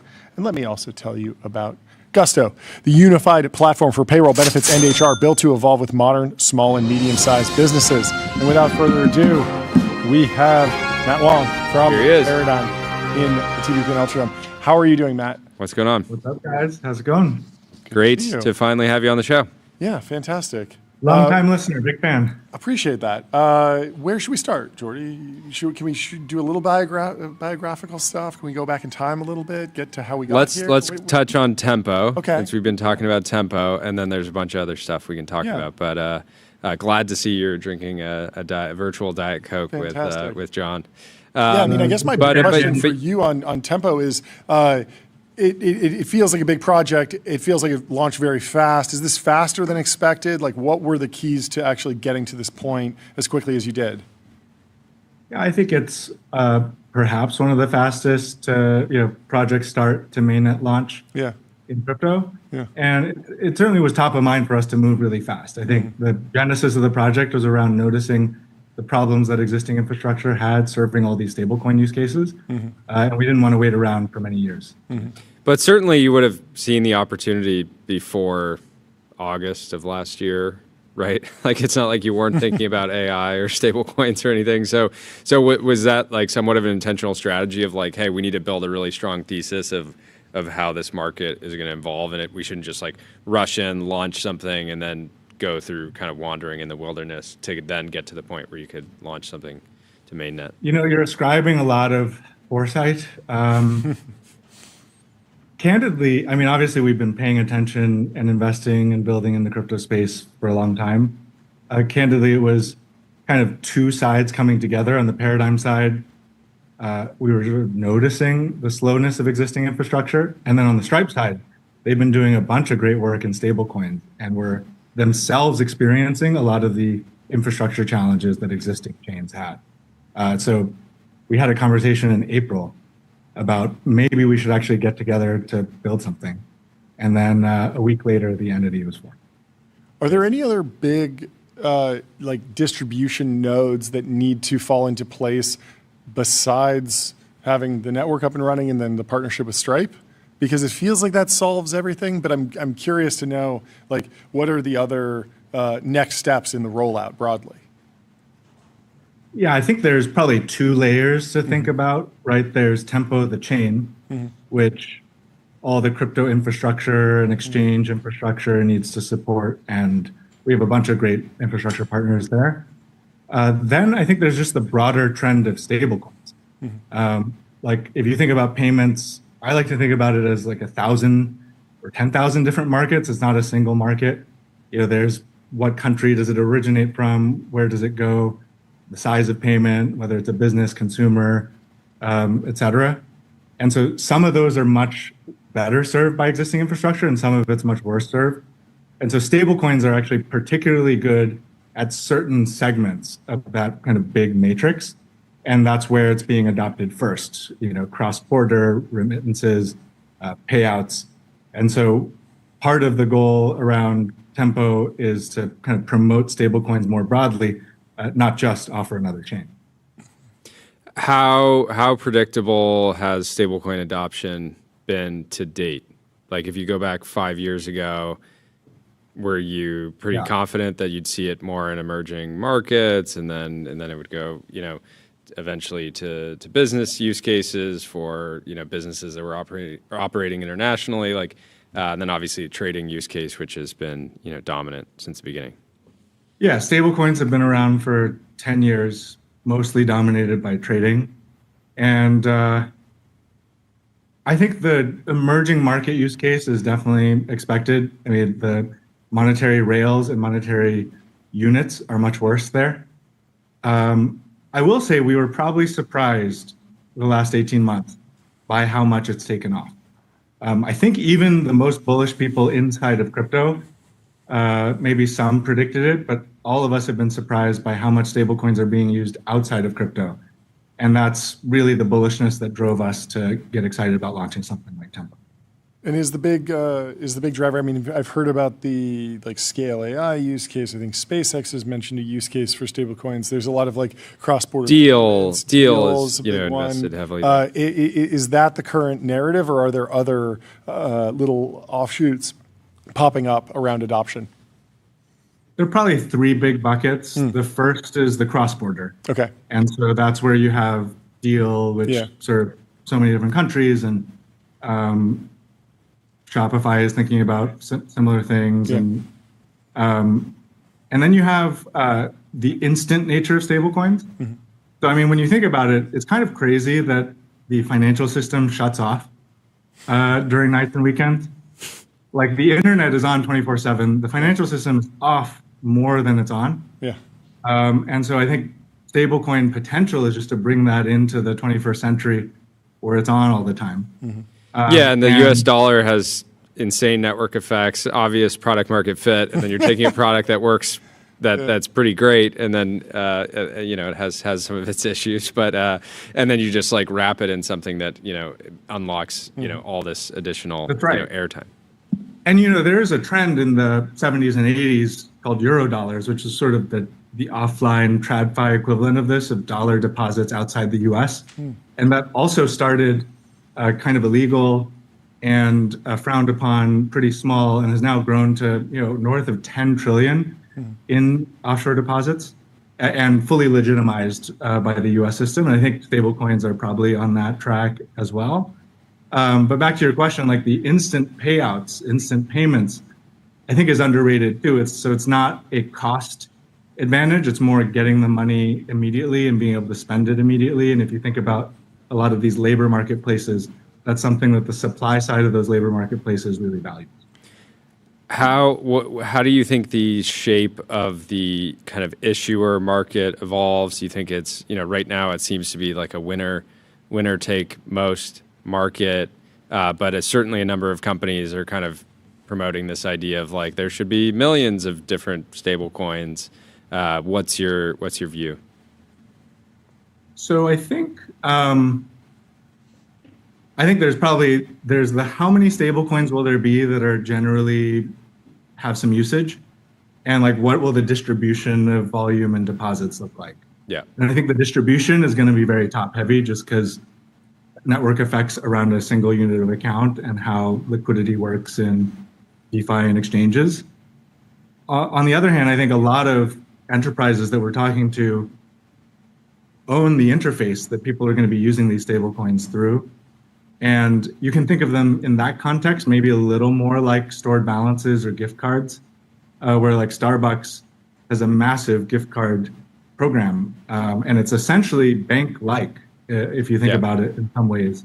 And so I think a lot of those types of financial services that are kind of hiding inside these consumer businesses will end up considering launching their own stable. Yeah, that makes sense. How are you feeling about the regulatory environment? It felt like 2025 was a great year for just getting clarity around where crypto was going from a regulatory perspective. Has that trend continued in your mind? Are you happy with where things are? Are you optimistic for new regulation or less regulation or any changes? Just what's your read on the regulatory environment right now? I'd say we're in the top 1% of universes that we could have hoped for. So things are going well. That's amazing. Like the Genius Act passed. That's been huge for stablecoin adoption. Obviously, stablecoins were growing even before that, but a lot of the enterprises we talked to, they weren't really comfortable participating in stablecoins until the regulatory clarity. The next stage, hopefully we get market structure, or the clarity bill passed as well. There's some kind of last details to work through between the banking industry and crypto. But I'm feeling optimistic that we can hopefully sort through that. Are you a believer in stable coins to the degree that you'd put your own fund capital in stable coins? Well, yeah. Tempo would not be the best place to hold stable coins if we weren't comfortable dogfooding. Yeah, but is there actually a future where stable coins wind up showing up in venture capital? Well, stable coins, I think, will be like as a cash instrument, I think for sure. Yeah. Yeah. Then you don't have to, I mean, you can do instant capital calls when you sign the term sheet at 9 p.m. at night. You don't have to wait till the next day. That actually pretty bullish. Take us back through some of the previous investment experience you've had. There was someone in the chat asking about your early Fund 1 investments, very heavy on Bitcoin and Ethereum. Can you tell that story of what that was like from a risk perspective, what actually played out there? Yeah, when we launched Paradigm in 2018, I mean, a lot of our thesis was we knew that crypto would expand massively. And then there was this open question, should you invest in the core protocols like Bitcoin, Ethereum, or invest in startups? And obviously, in hindsight, the answer was both. Like you could own Coinbase and Bitcoin. But I think it's a lot like the AI landscape now of this question of, do you own the model companies or do you own like the application layer on top? Yeah. And so in 2018, like Bitcoin and Ethereum were like OpenAI and Anthropic, and those are the things to own. And we were sort of, we're thinking much more bottoms up about what we wanted to own for 5 to 10 years, rather than like, is this too much in one investment or it happens to be a publicly traded thing? Yeah. Those are all details.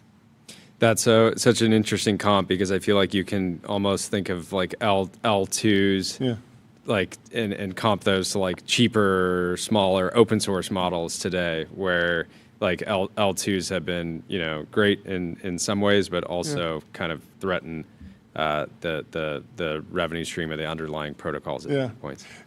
Take me back to the ByteDance investment. Was there a similar thesis around should you own ByteDance or Facebook or something, and in reality, the bet was to own both? What went into your initial investment? Take me through the thought process for that one.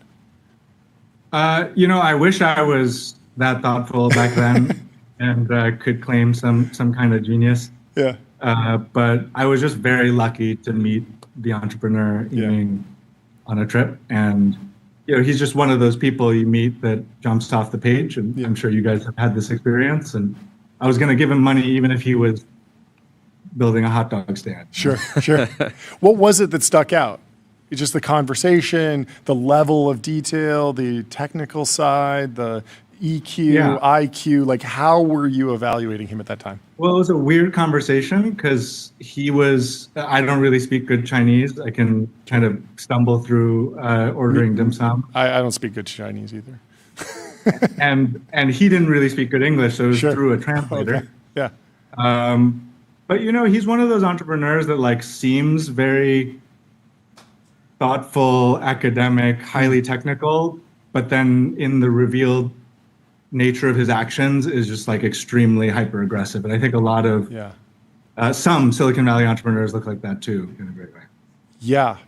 No, I'm thinking of a number of CEOs we've talked to, founders that we've talked to. Patrick at Stripe. I was going to say, yeah, exactly. Where they have one demeanor, one level of, they can communicate about the technical side of the business very thoughtfully, high EQ, but the level of ambition is just unlimited. And it just seems like such a rare combination. But when you find it, you got to go all in. How should people think about Paradigm today? That's a good question.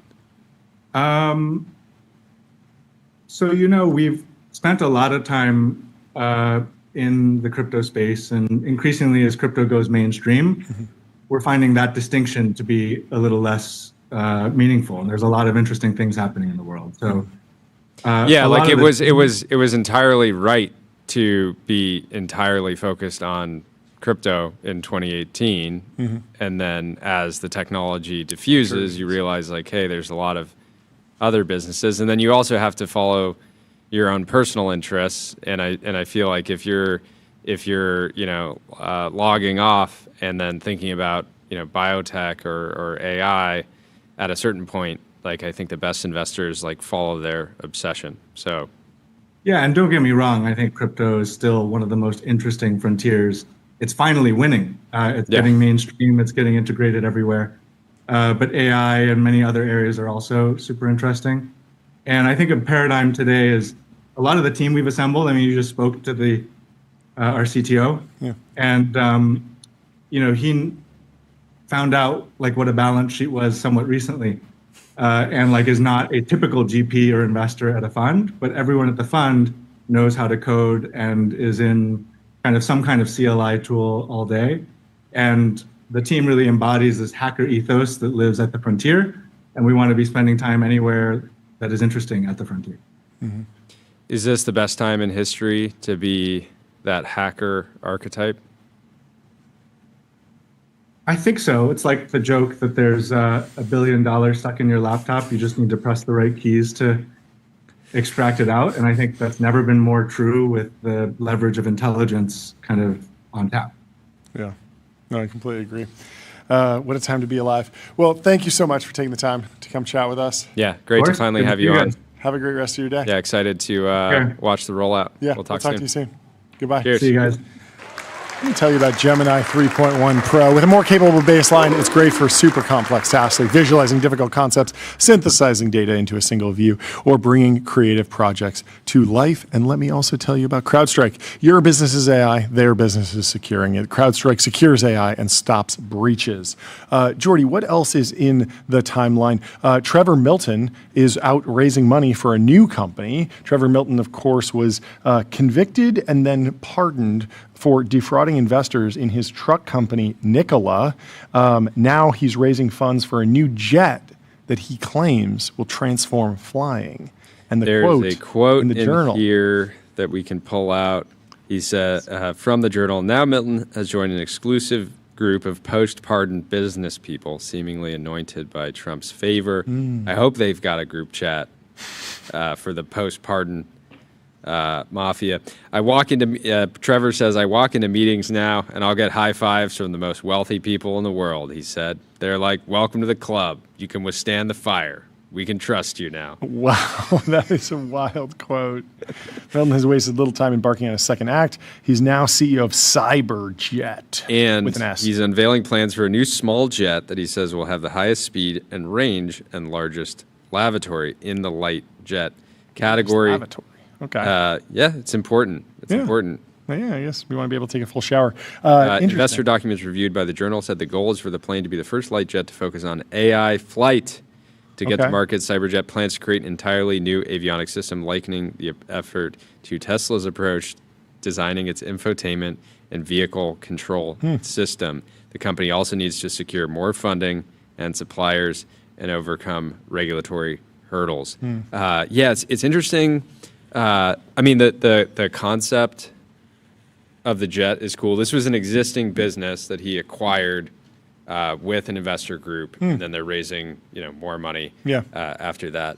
The kind of interesting thing is I feel like Trevor made a name for himself for being a great showman, but not exactly the most competent and sort of like engineering-led CEO, right? Like everyone stuck in their mind. You have the video of like the truck rolling down the hill. Yeah. And I don't want to buy a jet from that kind of archetype of CEO, right? You kind of want to buy a jet from like a hacker, like a hackathon guy who just like whips it up. A vibe coder. A vibe coder. No. You want to buy a jet from someone a company with decades of experience. Ideally. Yeah, a company with decades and decades of experience. Millions of flight hours, because reliability is more important than anything when you're thousands of feet in the air. So we'll make Tyler demo it first. Yeah, I mean, I think step aboard. No. Yeah, and then the AI component is interesting. I mean, I think there's a number of light jets and even I think the Pilatus PC-12. I think the PC-12 has like a lot of the planes have the auto land functionality. Yeah. They still require pilots. Yeah. I'm sure Big Pilot will figure out a way to make sure that like legally. Well, you just get a normal jet with no autopilot, and then you put a Tesla Optimus in the front seat. Yeah, we got a pilot. Drives the plane. Grok, take the wheel. Take the wheel. Kalshi has a market here. Tesla Optimus released this year, 25.2% chance right now. Obviously, it's declining a little bit as the year goes on because every day that it's not released, there's a lower chance.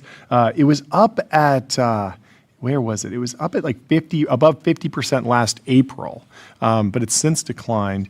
And the market resolves to yes if Tesla Optimus or another humanoid robot is on sale to the general public before December 31st. That feels tough because I have to imagine that what is on sale to the general public, like this, the demand's going to be so high. You would think that you would go with business consumers or someone that's at least, hey, why don't you come in and let's talk about your use case and let's see how we'll be pricing this, like because it's more. Let's talk about the security use case. Quick. Oh yeah, wait. Go for it. Oh, I was just going to tell everyone about Restream. One live stream, 30+ destinations. If you want a multi-stream, go to Restream.com. Sorry. We got to talk about the security use case. Tech companies are now using robot dogs costing up to $300,000 a piece to guard AI data centers. Remember I was saying, I just want to put a humanoid in my backyard, let them patrol around. I think it'll be a good deterrent. It's working for dogs. Let's pull up this video. Yeah. All right, that's freaky. It can open a door. This is the last thing you want to see when you're They're sort of mixing footage here, right? Because you wouldn't have a robot dog walking on 2 feet in a actual business. That's its attack mode. Yeah, it seems like it. Yeah, I guess that's just the news that the robot dogs are being deployed. Guarding some of those data centers? I don't know. Seems relevant. You're not impressed because you think you could take it. Yeah, totally. You kind of know you can take it. Yeah. Drop kick that thing, no problem. Still got it. Taylor Lorenz highlighting from this Vanity Fair profile, which we'll get into tomorrow. But in the profile, Dario Amodei never actually gave me an interview, stiffing me after months of planning. So I created a version of Dario Amodei using his own machine. I fed Claude several published interviews, including everything Amodei said at Davos, plus the contents of his 2 books of essays, and which I'm sure Claude already has access to. Yeah, you don't told need Claude to feed simulate those the interview using variations on real quotes and to make it like a scene from Raymond Chandler's The Big Sleep. It took Claude less than 3 minutes. You probably couldn't tell the difference, and maybe there isn't one. Okay, there was like some hot mic moment. Is that real? If everything, I still have to read through it. We got to properly read through this. I'm sure there's some interesting stuff. It does seem like there's a few interviews. I saw some quotes about like Trent saying that he doesn't wear sunscreen anymore, which I've been advocating for, getting on the Trent and D-Ball Anavar because AI will cure all the downsides. Potentially, it's sort of a twist on that. But at this point, now that I've seen the screenshot, I'm kind of wondering, like, okay, like what in here is real? Is it all going to be revealed at the end? It's a very long piece, but we'll give it a read and last see but not what's least, going we can briefly cover introspection gate. Mark Andreessen shared something from Marcus Aurelius Meditations. Stop talking about what the good man is like and just be one. And Rune says an entire book where the guy is introspecting. I think that's the joke, right? Yeah. Mark Andreessen's like. Yeah, I think seeing through. I think we got what Mark was saying, even though a lot of people have. He's leaned into the chaos and seems to just be having a good time. But he was basically saying just joking about it. Stop ruminating. Stop ruminating. Just. I mean, it's a transposition of the "you can just do things" idea. It's like actually go and do the thing. Jeremy Gaffon has another post about this, where it's like people are like rehearsing for the fight that never comes, and that is like a different formulation of like the don't. It's like don't spend your entire life just thinking about what you're meant to do with your life. Like go do something, get some real experiences. There's probably a room for introspection, and then go back and forth and watch the game tape, monitor your KPIs, but also just think about what brings you joy and what you can do in the world that's beneficial. What's your ikigai? What are you good at? What does the market want from you? What can you make money doing? That type of stuff. Like these are reasonable, but should that be 99% of your your time spent? Probably not. Never ruminate. Never ruminate. Always spect. Never ruminate. Always spect. Okay. Spect max. Well, let me tell you about Plaid. Plaid powers the apps you use to spend, save, borrow, and invest. Securely connecting bank accounts to move money, fight fraud, and improve lending now with AI. Bill Gurley says, I fear that AI has decimated the traditional email inbox as we know it. Too many personalized slop emails slip through the spam filter. Hope someone builds a better mousetrap. This one is cooked in its current form. Great use of the word cooked. Interesting. Nikita was saying February 11th prediction in less than 90 days, all channels that we thought were safe from spam and automation will be so flooded that they will no longer be usable in any functional sense. iMessage, phone calls, Gmail. Email inbox certainly feels that way. Nikita says spam laws will need to be rewritten soon. Machines should be prohibited from communicating with humans unprompted. So this will actually make your job just hitting like the button because like, no, a machine didn't send that, a human did. Like, the human hit the button and you're gonna have to press a button like, 10,000 times a day if you're BDR sending sales emails. So anyways, it has been an honor to do the show. We have one last gong today. Kendra Barnett was just served her first OpenAI ad impression. It's amazing news. For the Wall Street Journal, the benchmark in business coverage since 1889. I can't imagine a better ad to get served.